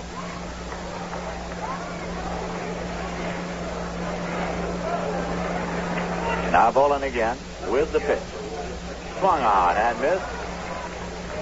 2-strike count to Don Clendenin. Jasper's father flew in from Honolulu to see him play Major League Baseball yesterday for the first time. The family home is now in Hawaii. Here's a swing and a miss, strike 3. So Clendenin is the strikeout victim as Bolin gets his first. One away, Gasper holding at first, and Ron Swoboda is coming up. Walked and doubled to drive in 2 runs. The Chicago Cubs have picked up yet another run in the 8th inning, so that they lead the Atlanta Braves now by a score of 8-2 going to the bottom of the 8th.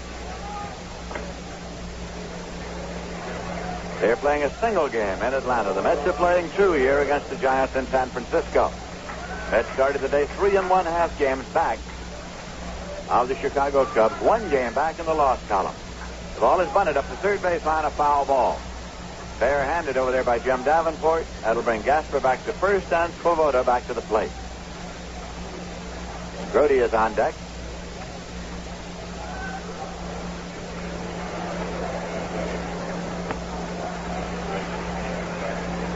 Now Swoboda is back in and waiting.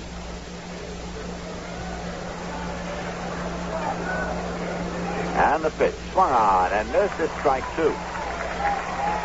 0-2. Giant pitcher of record is Mike McCormick, who started, worked 3 innings, faced 5 batters without retiring, one in the 4th, charged with 5 runs on 5 hits, struck out 1 walk, 3. Ron Herbel worked an inning, allowed no runs, 2 hits, struck out 1 walk, none. Here's a foul ball back and out of play, and the count holds at 2 strikes to Ron Swoboda.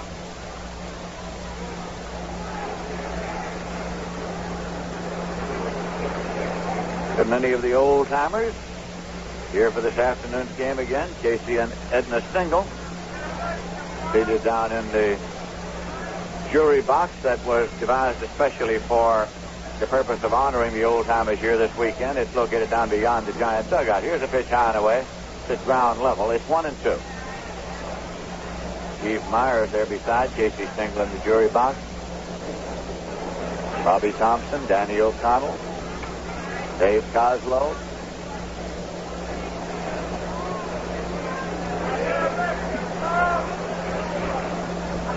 Here's a throw to first base, and Gasper's back safely.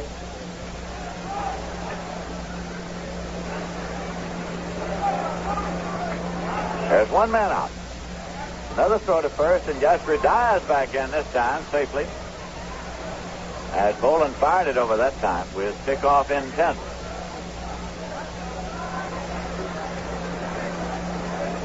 One-two delivery, and it's foul back and out of play. The count continues at 1-2.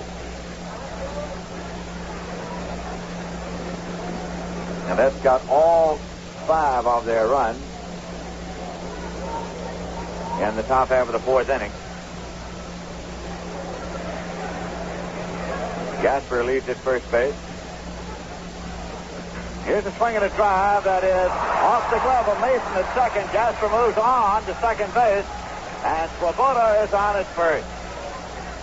That was a low-line drive, and for a moment it looked like it might even be a double play because it was right at Mason, but it handcuffed him a little bit and rolled on out into short right field. So Swoboda is on at first, and Gasper moves up to second. It is an error charged against second baseman Don Mason.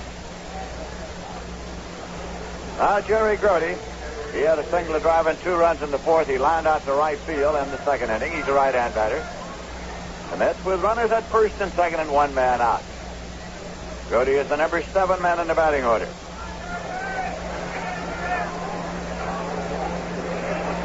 Bolin's pitch.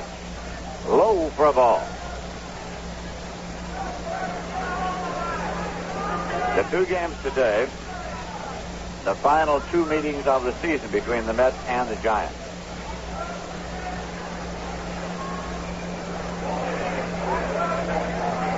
Now the 1-0 pitch. It's high for a ball. The Mets then move on down to Los Angeles for 3 games against the Dodgers that will constitute their final 3 games of the season against Western Division teams. The Mets open up on Friday night at Shea Stadium. From then on to the end of the season, they'll be playing teams in their own Eastern Division.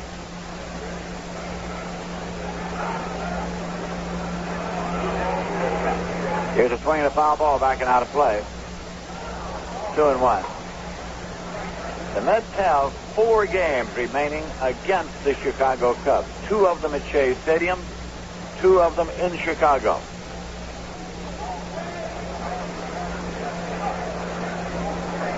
Met runners lead at first and second. Here's Boland's pitch. Inside to Grody.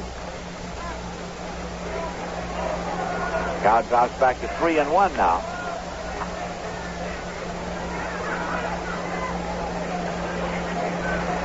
Jasper at second, Swoboda at first. 3-1 delivery with the runners going inside, and he walked him. There is no throw, of course, because runners move up as Grody goes to first.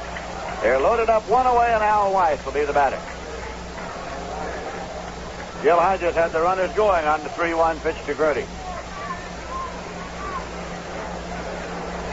Weiss popped to second and grounded out second to first.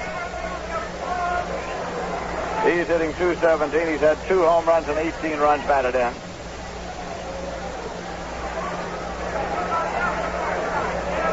Boland will be working straight away now. Swing and a miss. It's strike 1 to Al Weiss. The Mets are leading here by a score of 5-0 in the first game of a doubleheader. Jim McAndrew against Ronnie Bryant in the second game here today. That's low for a ball. 1-1 now to Weiss. Mets making a bid here in the top of the 5th to add a few more runs.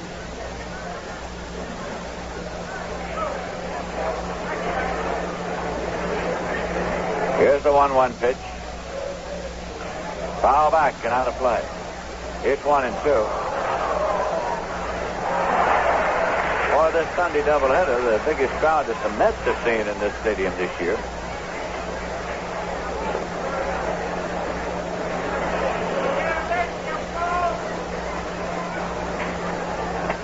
Boland looks in to take a sign from Jackie Hyatt for the 1-2 pitch. On the way. He fouled it off and stays alive at 1-2.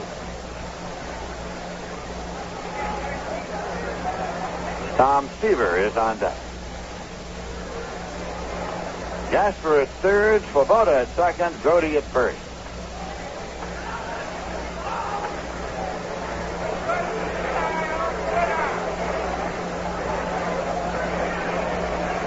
Boland into the motion. Delivers 1-2. Swung on and hit in the air down the right field line, slicing over into foul territory, chased over, but going into the seats and out of play. So the count continues at 1-2 to Al Weiss.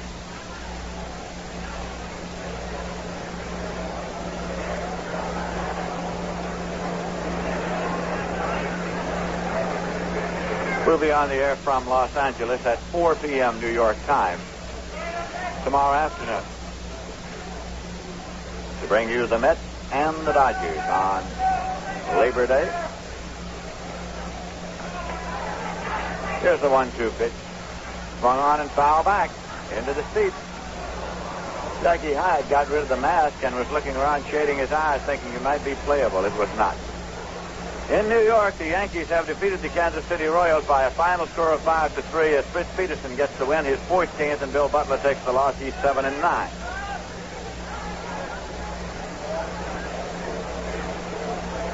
The bases are loaded with one man out for the Mets here in the 5th.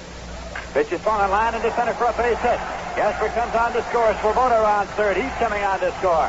Grody holds at second. Weiss turns and holds at first. Single to center. 2 runs batted in. So now Weiss has 20 RBIs for the season, and the Mets lead in this game by a score of 7-0. He smacked it that one solidly. A line drive to center field.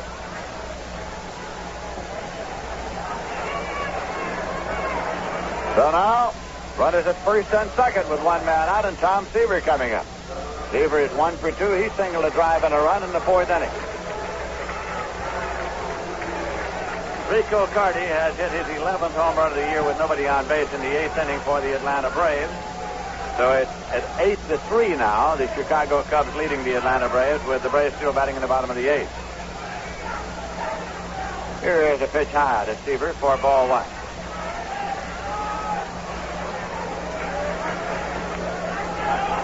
Don McMahon is up and throwing now in the bullpen for the San Francisco Giants.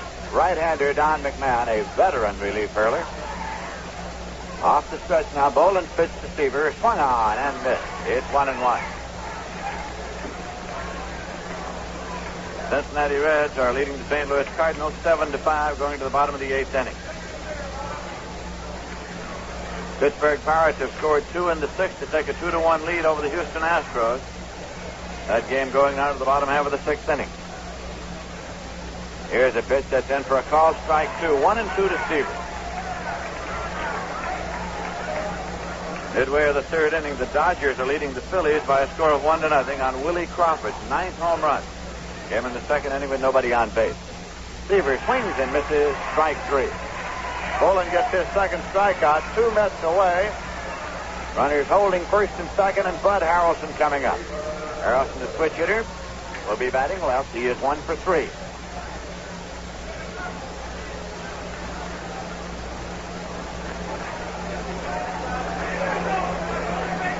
That's 7. Giants nothing. This pitch is in for a called strike.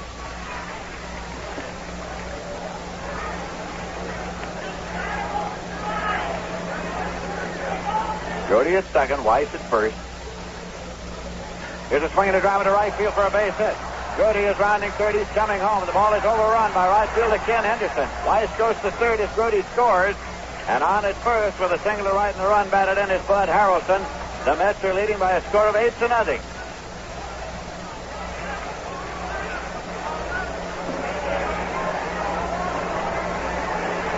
Bobby Fowle will be coming up now.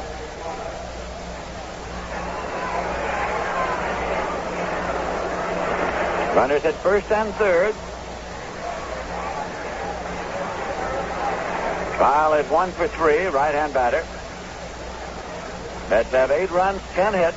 Giants have no runs, 4 hits. We're in the top of the 5th.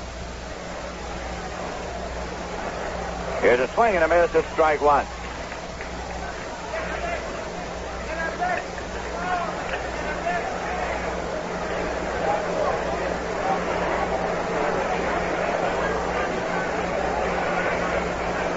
Ken Boland checks the runners 1st and 3rd. Here's a swing and a miss.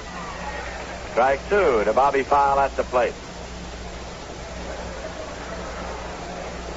Mets have scored 3 runs on 3 hits and a giant error here in the top half of the 5th inning. 2-strike delivery. They swung on and popped up, foul back at 1st, but playable to McCovey. Big stretch is over, and he makes the catch. So the side is out. As the Mets got 3 runs on 3 hits, there was 1 giant error and 2 Mets left. In the middle of the 5th inning, the score is the Mets 8 and the Giants nothing. Very interesting, but the pay is lousy. This is Artie Johnson for Vista. I meant what I said. The pay is lousy. Vista volunteers only get $50 a month for the year they sign up, but they get an awful lot in satisfaction. The satisfaction of knowing that they've made life a little bit better for somebody who's had it pretty bad most of the time.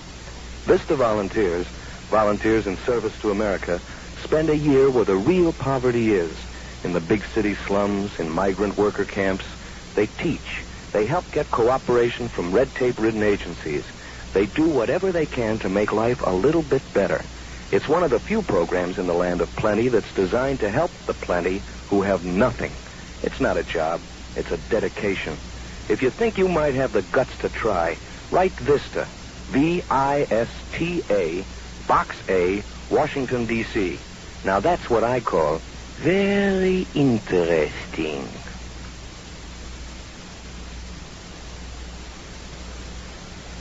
This to face Tom Seaver, who has struck out 6 and walked 2 to this point, and allowing no runs and 4 hits. It'll be the top of the batting order. Ken Henderson up to lead off for the Giants. He's struck out in singles so far. Willie Mays has not appeared in this series. He is out with a full ligament in his left knee. It's sort of a day-by-day proposition. Willie has played in 93 games this year for the San Francisco Giants.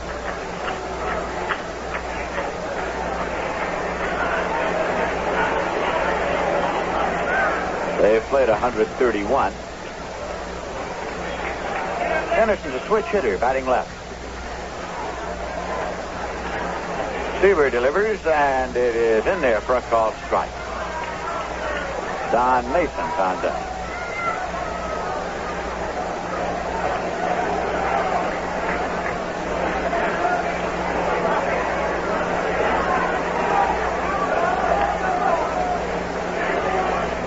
Here's Seaver's pitch. Breaks low, and it's 1-1. The Mets started the day with a record of 75 wins and 53 losses. The Giants, 73 wins and 58 losses. Here's a swing, and it's popped up out back at second. Digging out is Harrelson. Agee coming in. Who's going to take it, fellas? There is a collision. As both Harrelson and Agee go down, Harrelson made the catch, but it was a soft collision. Not as much a collision as they were really holding each other up. Agee was coming straight in, and the shortstop, Bud Harrelson, is going out. Harrelson got the baseball, and then they just sort of went into each other's arms, and both went down onto the turf, but there is no damage done. Both are all right, and there's one away. Don Mason's coming up. His first time up. He replaced Ron Hunt after Hunt was hit by a pitch ball and left the ball game. Here's the pitch in for a called strike. Hunt was taken to St. Luke's Hospital to spend the night for observation. He was conscious. The pitch hit his batting helmet, the back of it. Here's a swing and a ground ball deep short. Big hop to Harrelson. Guns it across in time to Clendenin. And there are 2 men out. Davenport will be coming up. Here's the final score. The Cincinnati Reds, who were a half game back of the Giants starting today, have defeated the St. Louis Cardinals 7-5. Jim Merritt gets his 16th win. Bob Gibson takes the loss. He's 16-10. Now Hanky Gary has relieved Ted Abernathy in the 8th inning for the Chicago Cubs with Atlanta still batting. Hardy had hit a home run earlier in that 8th inning. Here's a pitch that's time for a ball. Say, for the finest products on the road, drive into Citgo, a nice place to visit. Pitch is low, and it's 2-0.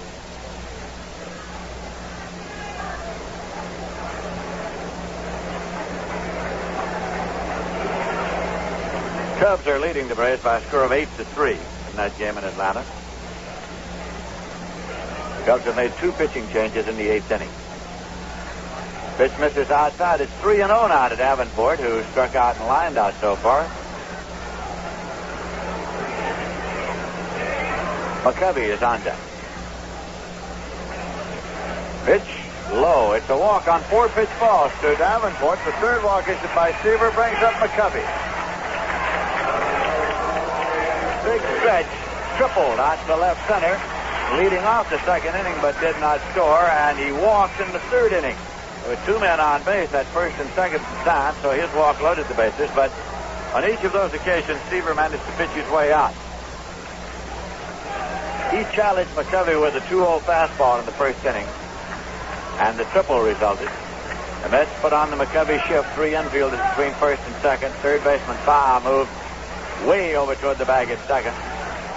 Outfield shifted around.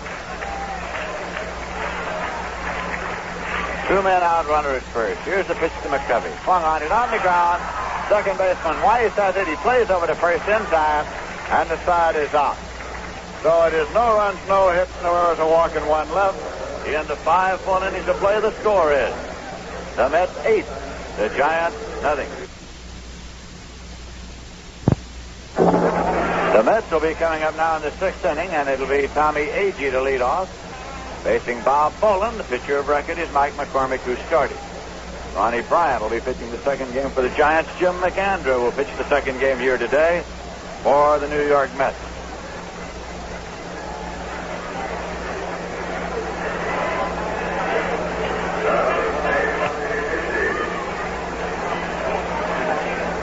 Pitcher for the Mets tomorrow afternoon will be Jerry Koosman against the Dodgers.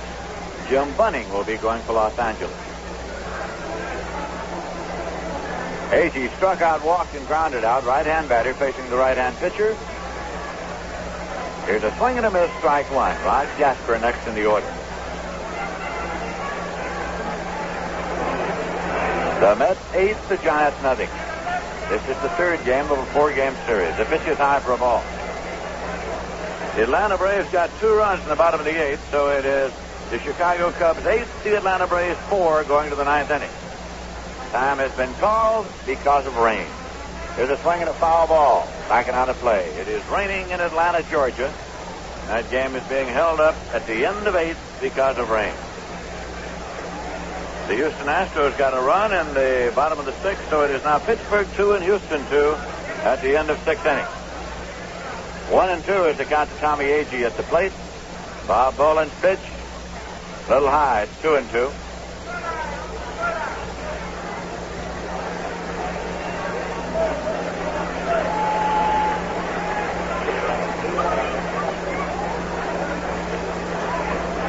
Boland delivers 2-2. Swung on, hammered on the ground to third. Davenport gets the big hop, guns it across to first in time. And there is one away. We pause for station identification. This is the New York Mets Baseball Network. This is New York Mets Baseball on WKAJ FM 102.3 in Saratoga Springs, New York.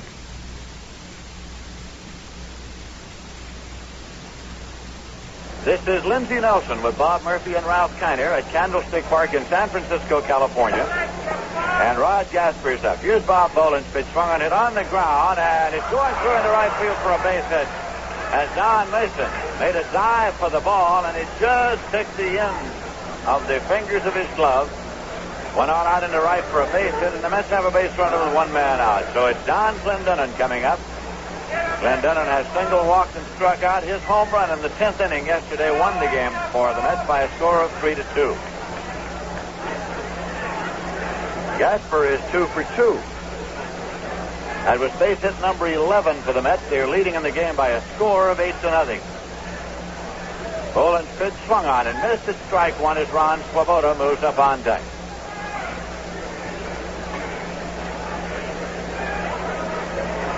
Willie McCovey is holding against Jasper at first.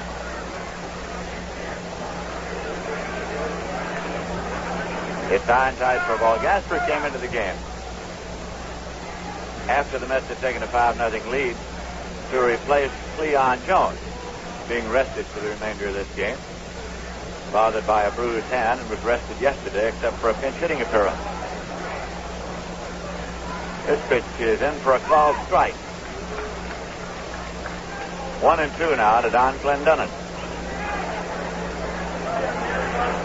Bright, warm, and sunny in San Francisco. This is the last day of August. That pitch is high inside, rocking back. It's 2-2.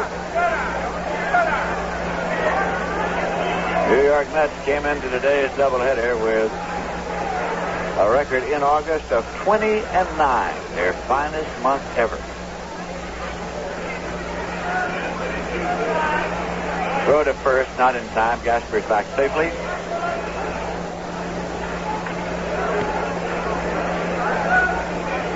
Now again, Boland sets up. Pitch to Clendenon. Swung on and missed. Struck him out. Boland's third strikeout. 2 Mets away here in the top half of the 6th inning. Ron Swoboda's coming up. Walked double to right to drive in 2 runs and was on an error by Mason.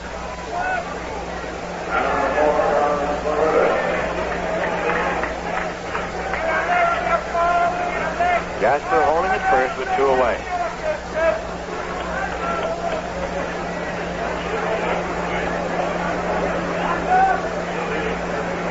Now the pitch, high and tight for a ball.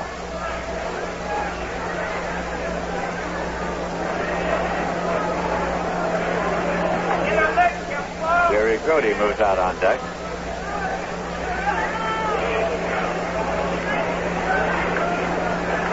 Now the 1-0 pitch swung on and it's popped up down the right field line, a foul ball. Chased by Mason, chased by McCovey. And the warning track, big pitch, comes up with it with a lot of white showing in the glove. Swoboda has fouled out to first. It's no runs, a hit, no errors, and 1 left. In the middle of the 6th inning, the score is the Mets 8, the Giants nothing. Now here's a word from Rheingold. You can tell a great beer even after you finish drinking it. Just look at that lacy head still clinging to the side of your empty glass. Those rings of lace mean the head stayed up as your beer went down. That's the sign of a great beer. The sign of Rheingold Extra Dry, the beer with the 10-minute head. That head tells you Rheingold's brewed of the finest malt. Rheingold's aged to perfection. So after you finish your next Rheingold, look for the lace inside your glass.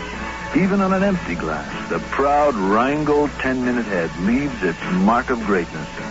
Dry beer is Rheingold, the dry beer. Ask for Rheingold whenever you buy beer. Rheingold ain't so high. Rheingold brewed extra dry. Won't you try extra dry Rheingold beer? The Rheingold 10-minute head. Haven't you timed it yet? Rheingold Breweries, New York and Orange, New Jersey.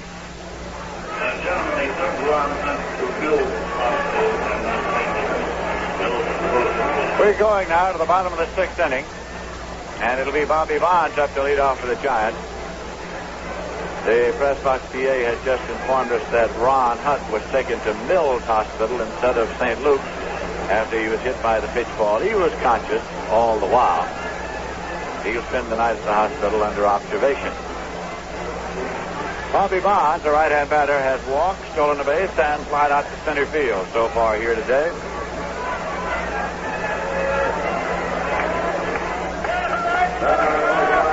Minnesota Twins have defeated the Boston Red Sox 6-2, and meanwhile Washington was knocking off Oakland 8-3. So the Minnesota Twins of Billy Martin extend their lead in the Western Division of the American League to 4.5 games, and Jim Perry gets his 17th win.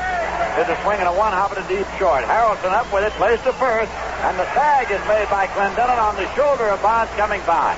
The throw pulled him off a step inside, and Clendenon, with the big glove, made a sweeping motion, pulling in the throw and tagging Bonds on the shoulder at the same time. So there's one away. Dave Marshall's coming up. He struck out and lined a single to right so far.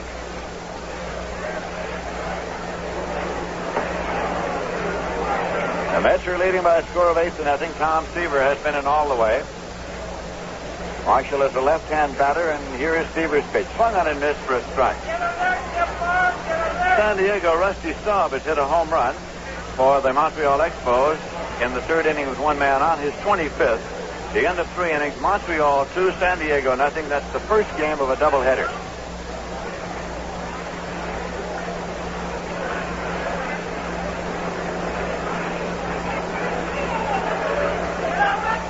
Seaver strike one pitch. A little low, it's 1-1. Bobby foul on the edge of the infield grass at third base against the left-hand batter.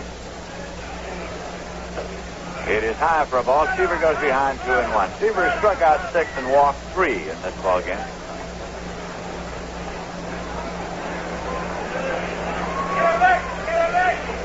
Two on delivery, and it's in there for a call strike. It's 2-2.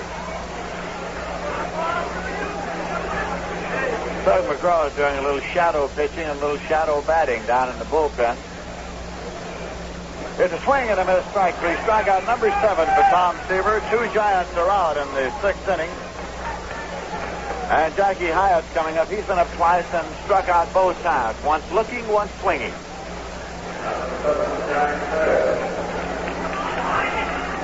The Mets, 8 runs, 11 hits, no errors. The Giants, no runs, 4 hits, 1 error. This pitch is outside for a ball.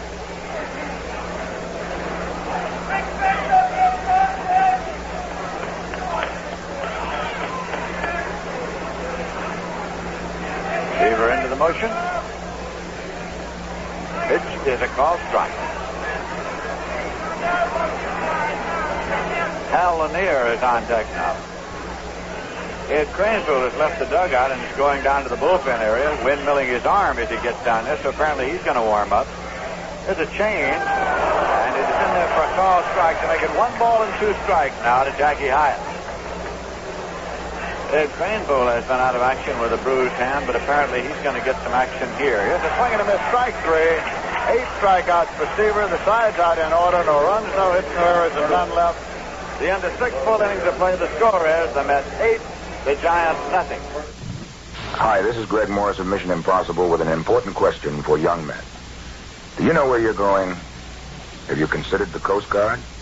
The United States Coast Guard builds well-rounded men, experts in a variety of fields, men with eyes on the future. At the United States Coast Guard Academy, you'll receive the finest education and military training, a Bachelor of Science degree, and a commission in the United States Coast Guard. If you have the ability to take command, the Coast Guard is interested in you. At the Academy, you can concentrate on engineering, management, or oceanography. Your training and education will encompass every facet of the Coast Guard's humanitarian mission. If you have what it takes, take a career in the Coast Guard. For brochure and application form, write to the Director of Admissions, Coast Guard Academy, New London, Connecticut.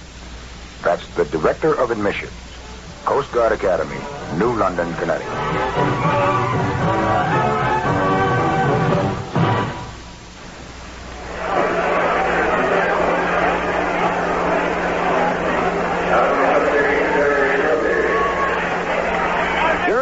Facing Bob Boland, top of the 7th inning, and the fastball inside at high, ball 1. Jerry made the score 4-0 when he singled 2 runs in during the 5-run explosion back in the 4th inning. Now the pitch to Grody. He ducks and it goes right over his helmet. 2 balls and no strikes. Jerry has lined to right, singled 2 big runs in, and drawn a walk and scored a run. Jerry hitting about .370 for the month of August, and this is the last day of the month. Now the 2-0 pitch by Boland, hit in the air, foul back toward the crowd. This will be out of play.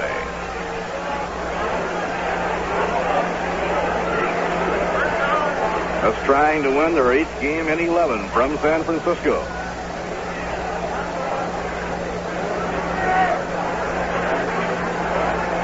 A big right-hander from Hickory, North Carolina, fires and misses inside to Jerry Grody. 3 balls, 1 strike. Al Weiss on deck, and then Tom Seaver.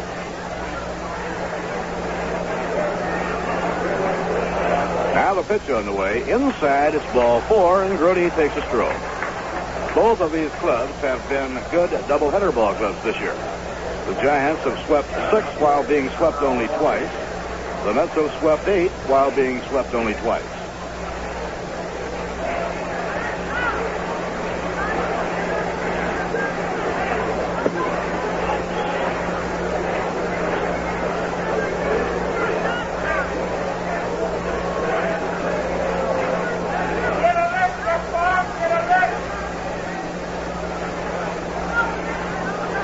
Now the pitch on the way to Al Weiss, a breaking ball that swung and missed, strike 1. Al singled 2 runs across the plate his last time up, raising his RBI total to 20.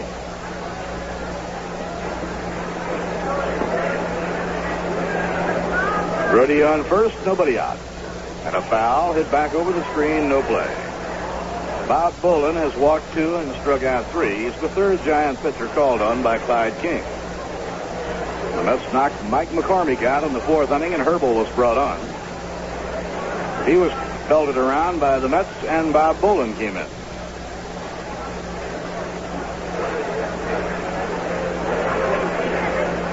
And a check swing by Al Weiss. 1 ball and 2 strikes. Al has the fielding play of the game to his credit.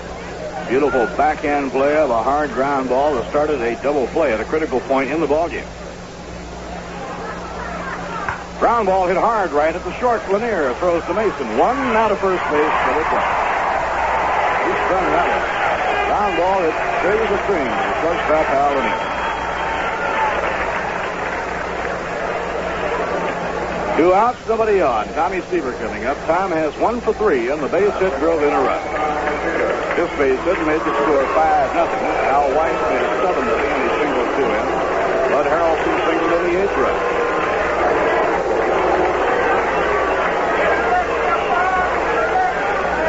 Swing and a miss, strike 1. 4 18-game winners in the National League. Tom Seaver, Phil Niekro, Claude Osteen, and Ferguson Jenkins. Seaver and Niekro pitching today. Niekro cannot win. Inside and high, so if Seaver can win this one, he is the first 19-game winner in the National League. The top winner in the major leagues, Denny McLean, with 21. Way inside is not too bad. And the ball, I believe, brushed his uniform.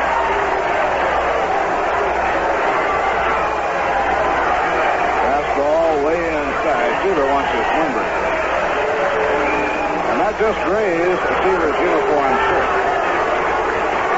So he goes down to first base, hit by a pitch ball.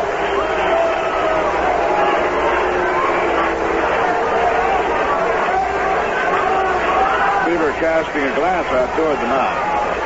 Very accidentally, early in the ball game, Seaver had a pitch get away from him that hit Ron Hunt in the helmet. At the time, the count was 1 ball and 2 strikes. And there was no score. Swing and a miss.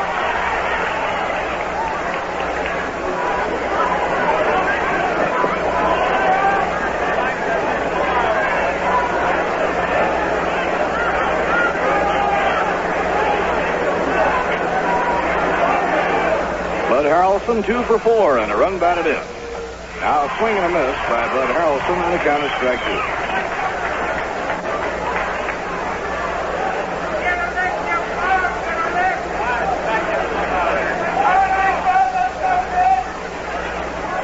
Harrelson hitting left-handed, chokes up on the handle of the bat. Mets leading 8-0. Fouled back into the screen, no play. We are in the top half of the 7th. New York 8 runs on 11 hits, no errors. The Giants no runs, 4 hits and 1 error.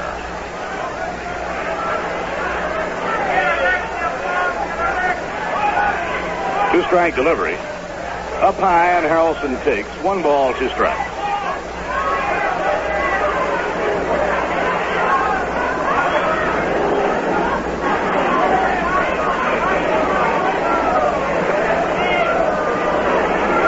The outside corner, called strike 3 for Bob Bolin, his 4th strikeout.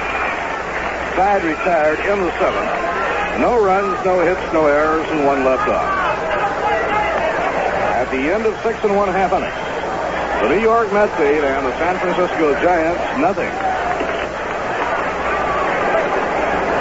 Next Saturday at Shea Stadium, and that's the 6th of September, Camera Day. Day for all the amateur photographers to bring along a lot of film on their favorite camera and zero in on close-up shots of your favorite ball players on the New York Mets. Manager Gil Hodges, his coaches, Yogi Berra, Eddie Yost, Rube Walker, and Joe Pigantano, and all the players will be in uniform and glad to pose for you in the picture-taking session that will last about a half an hour, and it will start at 12:15 p.m. And as in the past, valuable prizes, including an 8-day trip for 2 to Las Vegas, Palm Springs, and Los Angeles, will be awarded for the best shots, and they may be mailed to the following address. So jot this address down. Pathmark Met Camera Day, Box 125, Carl Place, New York, 11514. Pathmark Met Camera Day, Box 125, Carl Place, New York, 11514.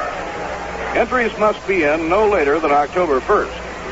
So all of you fans who are planning to shoot pictures of your favorite Mets, make it a point to be at Shea next Saturday, Camera Day, September the 6th, before the Mets take on the Phillies in a single game starting at 2:15.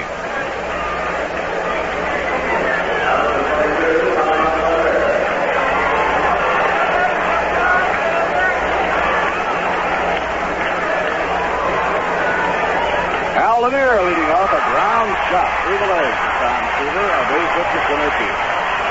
Lanier hitting the first pitch by Tom Seaver, and he has his 2nd hit of the game.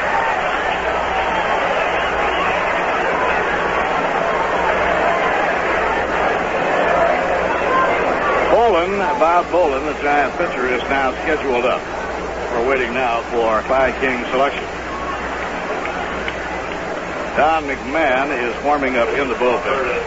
And Bob Berta, who played right field in the game yesterday, is coming out as the pinch hitter.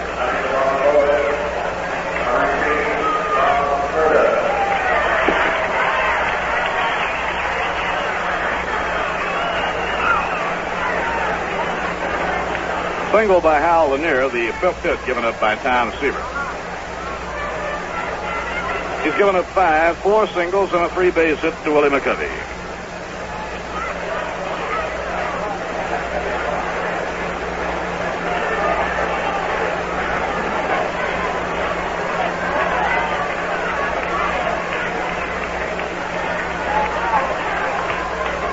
Bob Berta, left-hand batter, stepping in against Tom Seaver with nobody out. Bob Berta, left-hand batter, stepping in against Tom Seaver with nobody out. And the pitch on the way. A shot towards short, caught in the air by Harrelson, thrown to first, out a double play. Eddie Cranesville, who just took over at first, tags the peg from Bud Harrelson, and they double up Hal Lanier.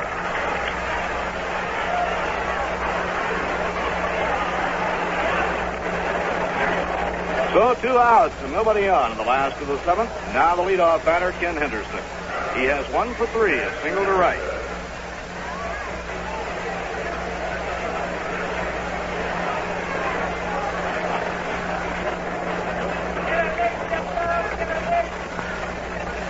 Ken Henderson, left-hand hitter with good running speed, stepping in against Tom Seaver.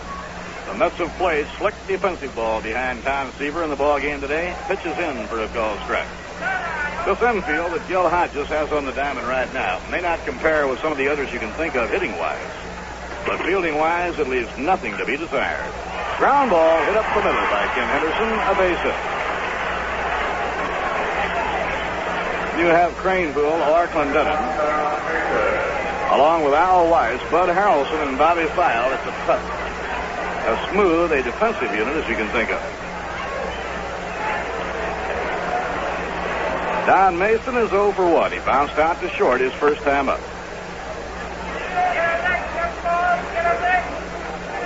Last of the 7th inning as Seaver checks the runner. And the pitch on the way, foul to behind third, back into the crowd. New York out in front, 8-0. The Mets scoring 5 in the 4th inning and 3 in the 5th inning. Ron Swoboda doubled home the first 2 runs. Jerry Grody singled in the next 2. Tom Seaver then singled in a run.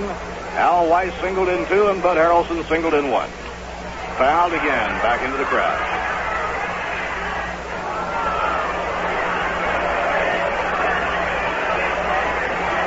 So the old professor and bank vice president in Glendale, Casey Stengel, must be enjoying this ball game. Casey and Edna are here among the baseball celebrities on the Old Timers weekend. Trickling foul off to the right, and no play.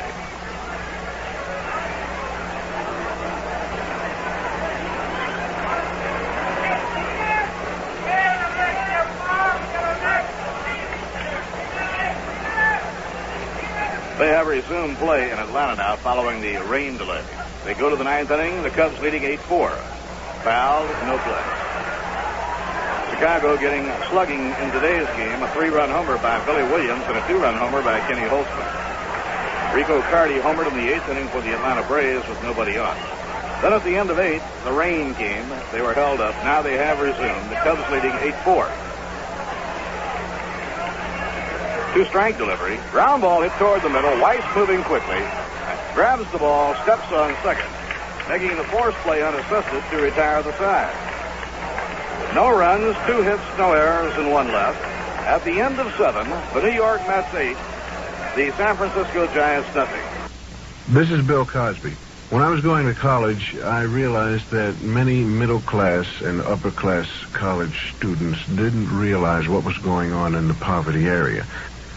And so, when it came time to teach children from the poverty area, they couldn't very well communicate with them.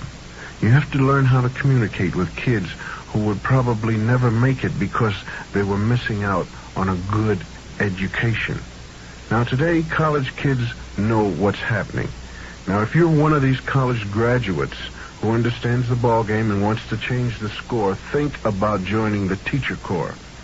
It's 2 years of tough work in poverty area schools and communities, plus a tuition-free master's degree with $75 a week. Sounds challenging? You better believe it. Write Teacher Corps, Washington, D.C., 20202.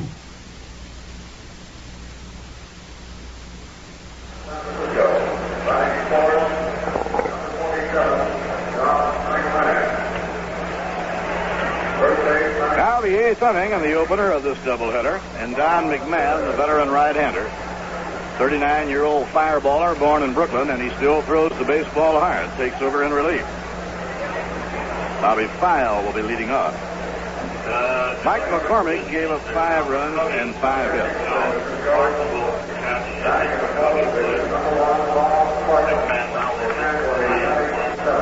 Bob Barton is coming in behind the plate, and he is going to hit in McCovey's spot in the batting order.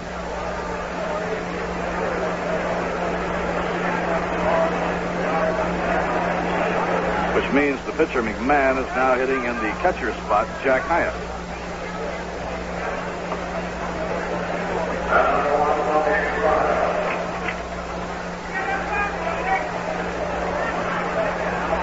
Starter Mike McCormick allowed 5 runs, 5 hits. Ron Herbel, no runs and 2 hits. And Bob Bolden gave up 3 runs, allowed 4 hits. File hits a high drive deep to left field, way back by the fence. It might be playable, and it's caught by Marshall against the fence.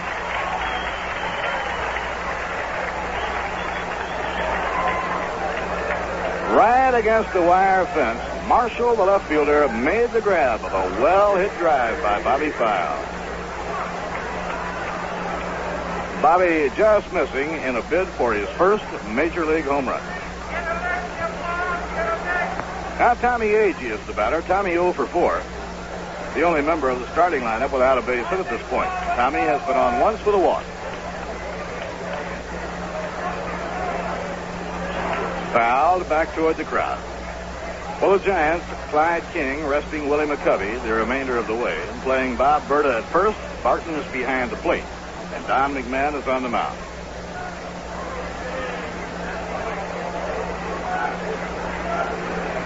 And the pitch by the big right-hander, a grounder hit hard under the glove of Jimmy Davenport, and Tommy Agee is on. Hard hit ground ball, and we'll wait and see how they score it. That's the base hit for Tommy Agee, so everybody in the starting lineup has at least 1 hit. Bud Harrelson, 2 for 4. Bobby File has 1. Tommy Agee 1. Cleon Jones had 1 before he left the game. Rod Gaspar's had 2 since coming in. Glendenon 1, Swoboda 1, Brody 1, Weiss 1, and Tommy Seaver 1.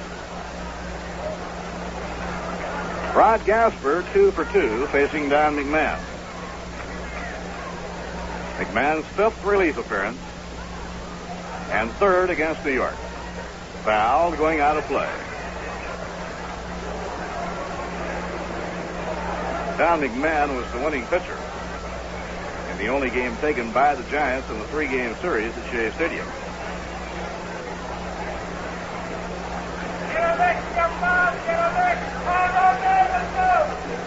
Pitch to Rod Gasper is fouled back over the screen, and the count is strike 2.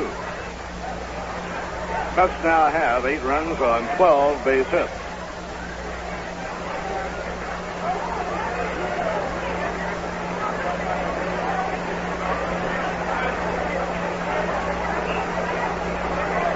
Unless the Braves can stage a big rally in the 9th inning, the Mets will not get any help from Atlanta this afternoon. Cubs leading 8-4 going to the 9th. Chicago goes to Cincinnati following the series in Atlanta. That'll be a tough series for them. It's up high, 1 ball and 2 strikes. And the Mets, of course, have no soft touch. They're going to Dodger Stadium.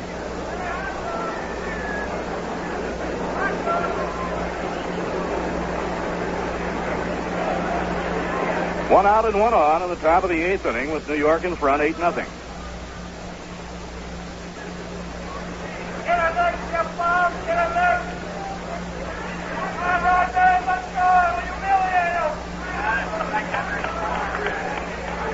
Eddie Cranesville, the on-deck batter. He took over for Don Glendenon.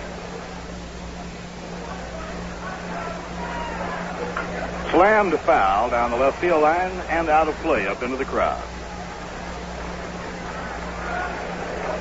Well, the Atlanta game is now in the last of the 9th inning, and once again it is raining and they are being held up.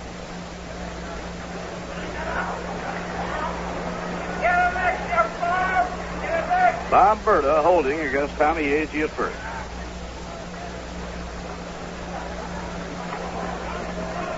Don McMahon, the fourth pitcher used by Clyde King.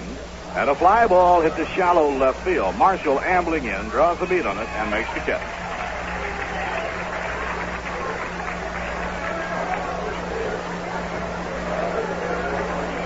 In the American League, the Chicago White Sox stormed from behind with 3 in the last of the 9th inning to defeat the Cleveland Indians 7-6. Dan Osenski, the winner in relief of Tommy John. Ron Law, the loser.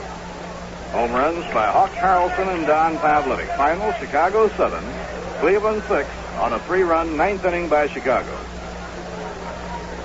Now a fastball to Eddie Kranepool, strike 1. Gentlemen at the show, there'll be a hot lunch in the restroom between games. Eddie Kranepool's first time at bat. He took over, relieving Don Clendenin. And a breaking ball, low inside, 1 ball, 1 strike.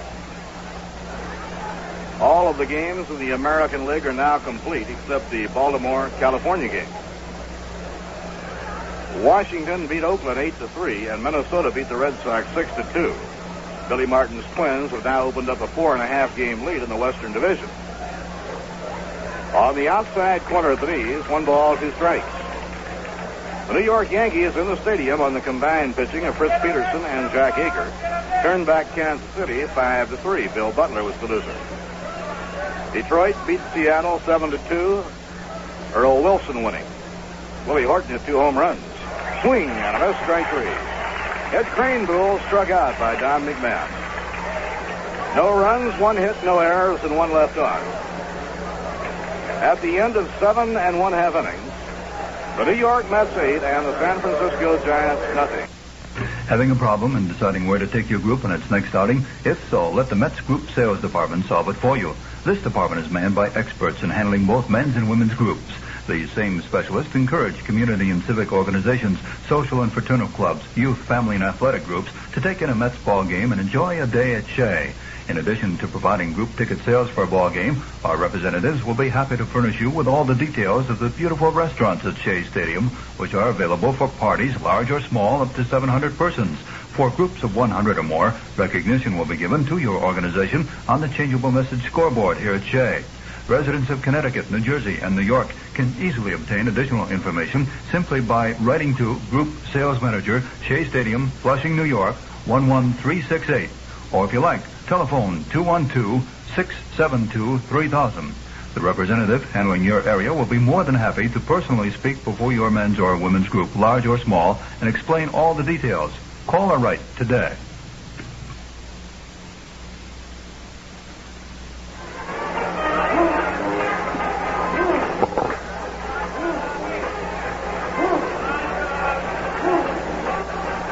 Now, before Jimmy Davenport faces Tom Seaver, we pause for station identification. This is the New York Mets Baseball Network. You're listening to New York Mets Baseball on WKAJ-FM 102.3 in Saratoga Springs, New York. Bob Murphy with Ralph Kainer and Lindsey Nelson. It's the last of the 8th at Candlestick. The number 3 hitter, Jim Davenport, is up against Tom Seaver. Grounder back to the mound. Seaver has it. Jogs 2 strides and throws to Kranepool. 1 down.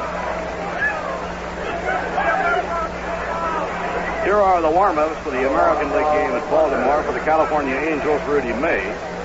An 18-game winner, Mike Cuellar, will be on the hill for the Birds. All of the other American League action is over. The White Sox beat Cleveland 7-6. Detroit down Seattle 7-2. Yankees 5, the Royals 3. Minnesota 6, Boston 2, and Washington 8, Oakland 3. Bob Barton is the batter, hitting for the first time in the game. He's in McCovey's spot in the batting order, and he takes a strike.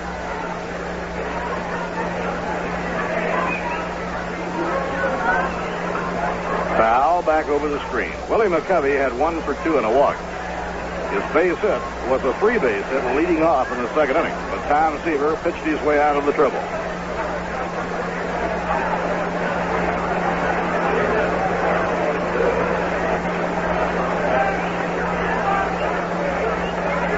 He holds up on his swing, and the slider just misses.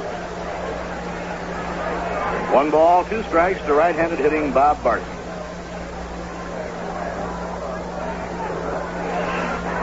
Swing and a miss. Strike 3. For Tom Seaver, his 9th strikeout of the game. This is the best that Tom has looked in quite a while, and he certainly has not looked bad. Tom is such a perfectionist, although he has won his last 3 decisions, he has not been satisfied with his own performance.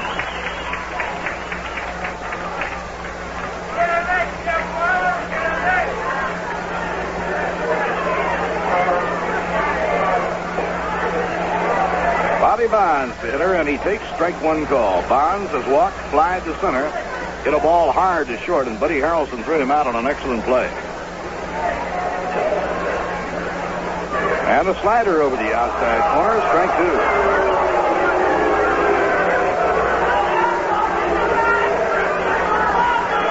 The Giants are carrying 4 catchers, and 3 of the 4 have seen service in this ballgame.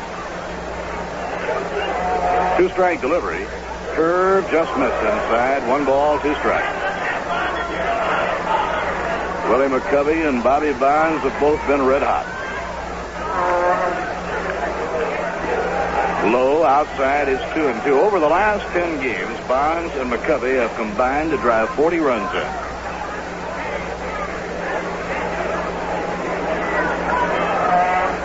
Pitching 2-2. Swing and a miss. He struck him out. Seaver getting Bonds with a fastball. And Tom is now in double figures in strikeouts. That's his 10th. No runs, no hits, no errors, and none left on. At the end of 8 innings, the New York Mets 8 and the San Francisco Giants nothing.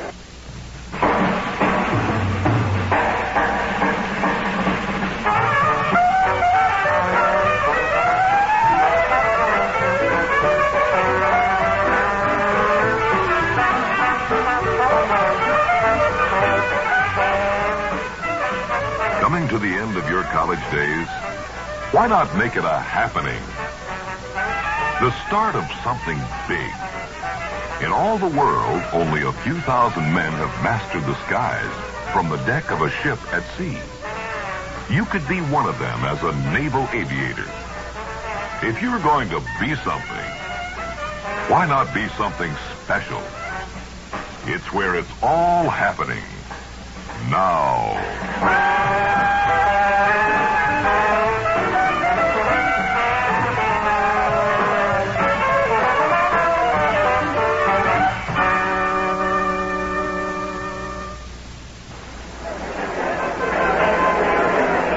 Well, here we go, 9th inning in the first game of this big doubleheader. The New York Mets behind Tom Seaver's shutout hurling are in front by a score of 8-0. The nightcap is Jim McAndrew against rookie southpaw Ron Bryant.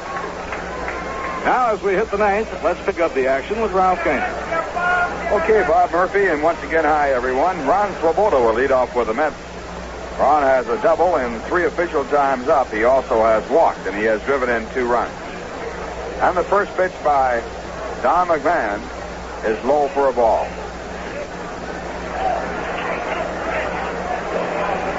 And the right-hander back, and the pitch is swung on and missed. 1-1. The Atlanta ball game, Atlanta against the Cubs, has been resumed in the bottom of the 9th inning. Cubs leading 8-4. Next delivery to Ron Swoboda's high, and the count 2 balls, 1 strike. Houston got 2 runs in the bottom of the 8th inning, and they lead Pittsburgh by a score of 4-2 after 8. A check swing ground ball out towards second base. Don Mason charges the ball, comes up with the ball, throws to first base for the out.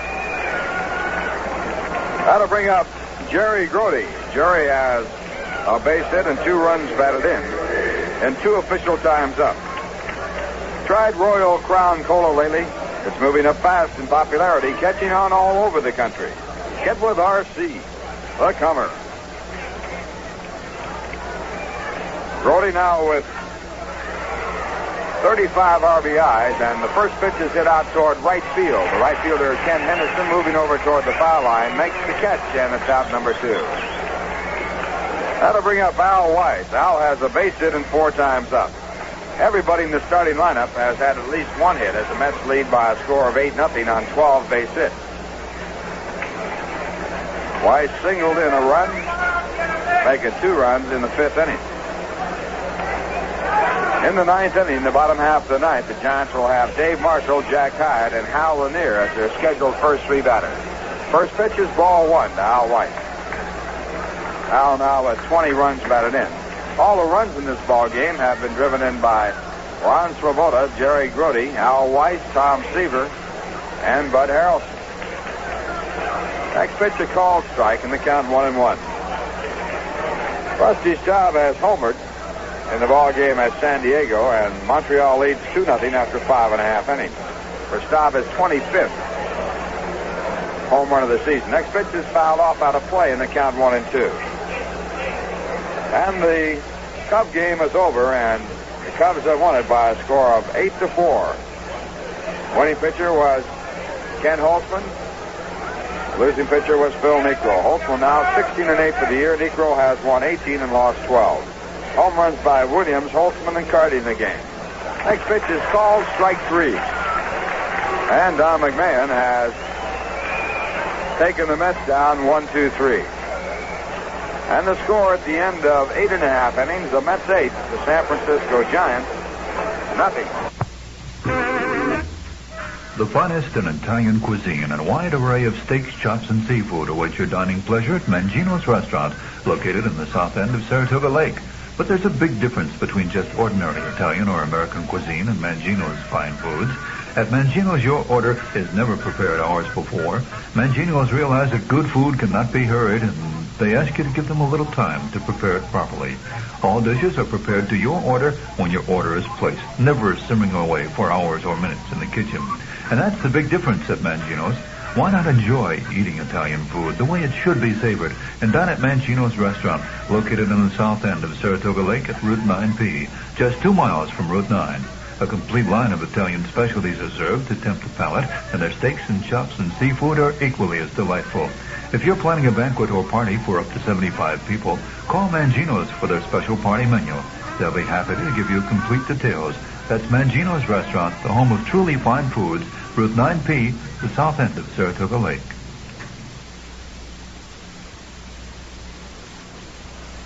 Bottom of the ninth inning, the Mets leading by a score of 8-0 as Tom Seaver completes his warm-up pitches. Tom would be working to Dave Marshall as his first batter. Then the catcher, Jack Hyde, is due up next, but Jim Ray Hart is in the on-deck circle, and he will probably bat for Hyatt. Mets have 8 runs, 12 hits. They made no errors. The Giants, no runs, 6 hits, and 1 error. Marshall's had 1 hit and 3 times up, and Seaver's first pitch is bunted, but bunted out foul. And it's strike one.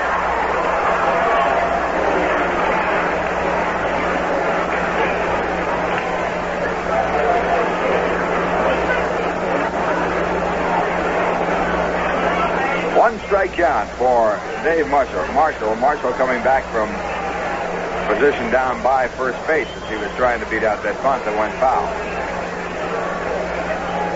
Mets, if they win this ball game, 3.5 games back of Chicago, with the Cubs defeating Atlanta by a score of 8-4. St. Louis Cardinals got beat by Cincinnati 7-5, so Cincinnati will take over if the Giants lose first place in the Western Division. Now pitch back, call the strike, curveball in, strike two.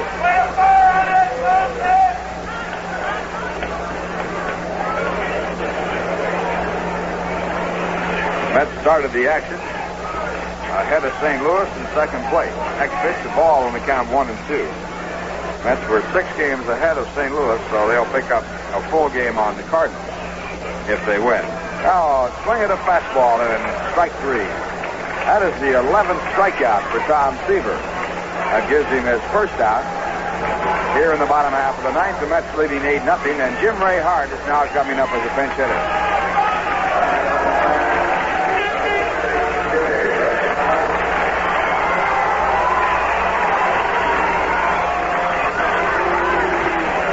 Jim Ray Hart batting .279 with 3 home runs and 21 runs batted in.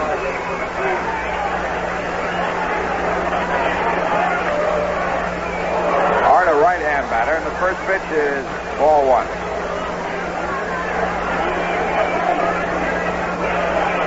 And the next pitch is swung on and fouled back against the screen. The count 1 ball and 1 strike.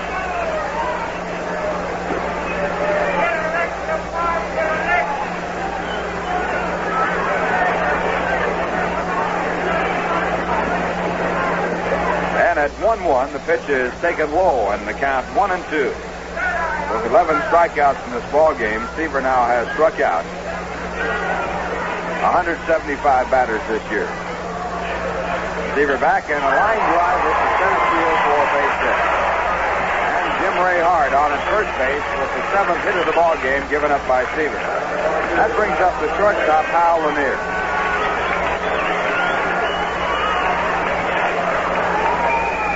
Lanier has 2 hits and 3 times up in the game.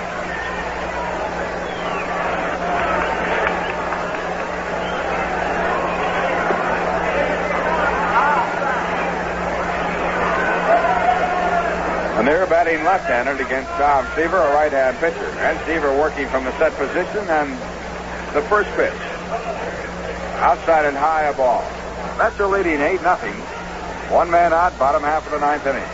In the second ball game, the Mets will be pitching Jim McAndrew. Jim has had 23 consecutive scoreless innings to tie a Met record, originally set by Jerry Kuzma. Now a fastball that is looked at and over, and the count 1-1.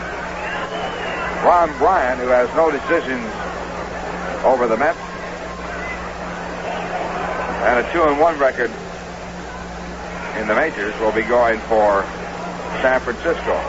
Next delivery, a half swing for strike 2. 1 ball, 2 strikes.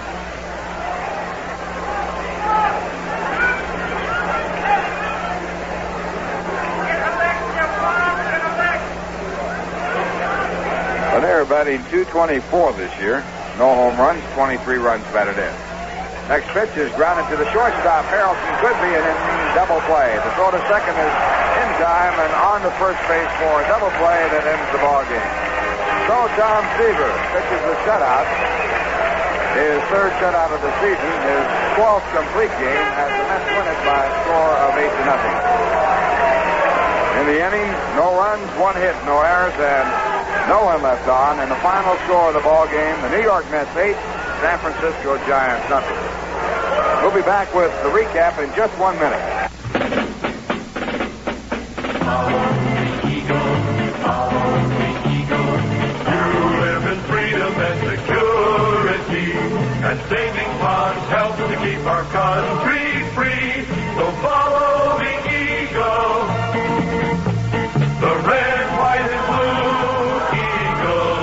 Take stock in America, buy bonds and freedom shares.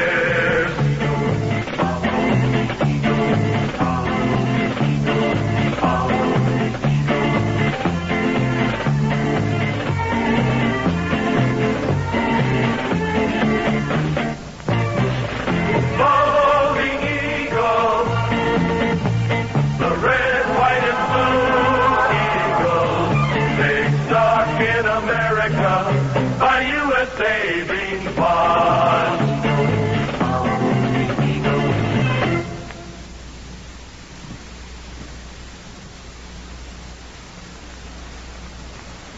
New York Mets have won the second game of this 4-game series, as Tom Seaver has become a 19-game winner. Tom, the first 19-game winner in the National League, and his record now at 19-7 as he pitches his 3rd shutout of the season. Losing pitch in the ball game was Mike McCormick. The Mets got to him for 5 runs in the 4th inning as they knocked McCormick out of the box on 5 base hits.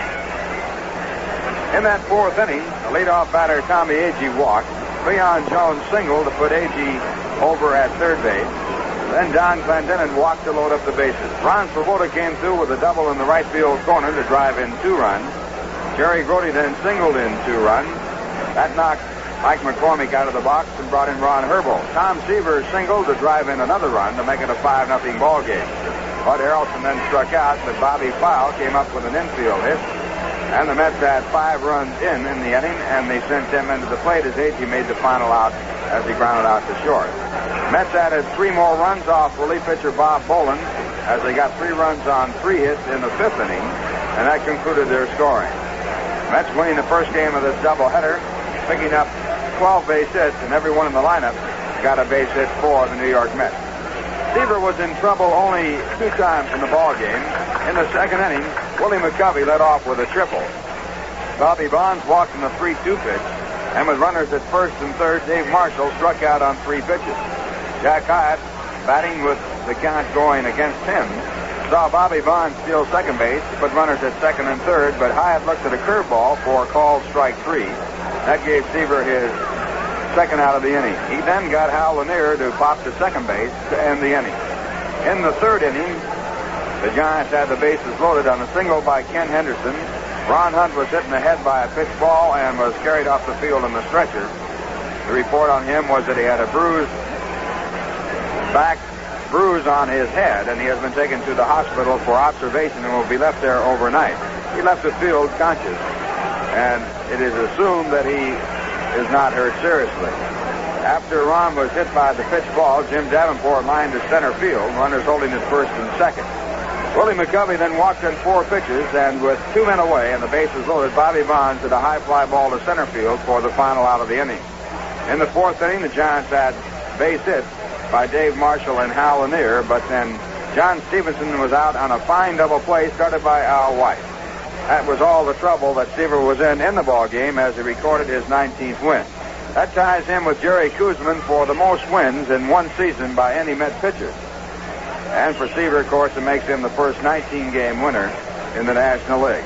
Mets holding 3.5 games behind Chicago as the Cubs won over Atlanta by a score of 8-4. And they'll be going out in the second game to try and cut a half game off of that lead, as they'll be pitching Jim McAndrew with a record of 6-5 against Ron Bryant, who has a record of 2-1. Mets now against San Francisco have won 8 and lost 3 this year, with the final game coming in the second ball game. And here at Candlestick Park, the Mets have won 3 of the 5 games played. Wine score of the ball game: the Mets 8 runs, 12 hits, no errors, 9 men left on base. San Francisco, no runs, 7 hits, 1 error, and 8 men left on. New York Mets Baseball has been a feature presentation of the New York Mets Baseball Network and Rheingold Extra Dry, the beer with a 10-minute head, and was brought to you by several local sports-minded businessmen who hope you have enjoyed today's game, and by the staff of WKAJ-FM 102.3 on your FM dial, who urge you to patronize the sponsors who make these broadcasts possible. Remember, you can hear all the New York Mets games at home or away, night and day, on the FM voice of WKAJ Radio in Saratoga Springs, New York. This is the New York Mets Baseball Network.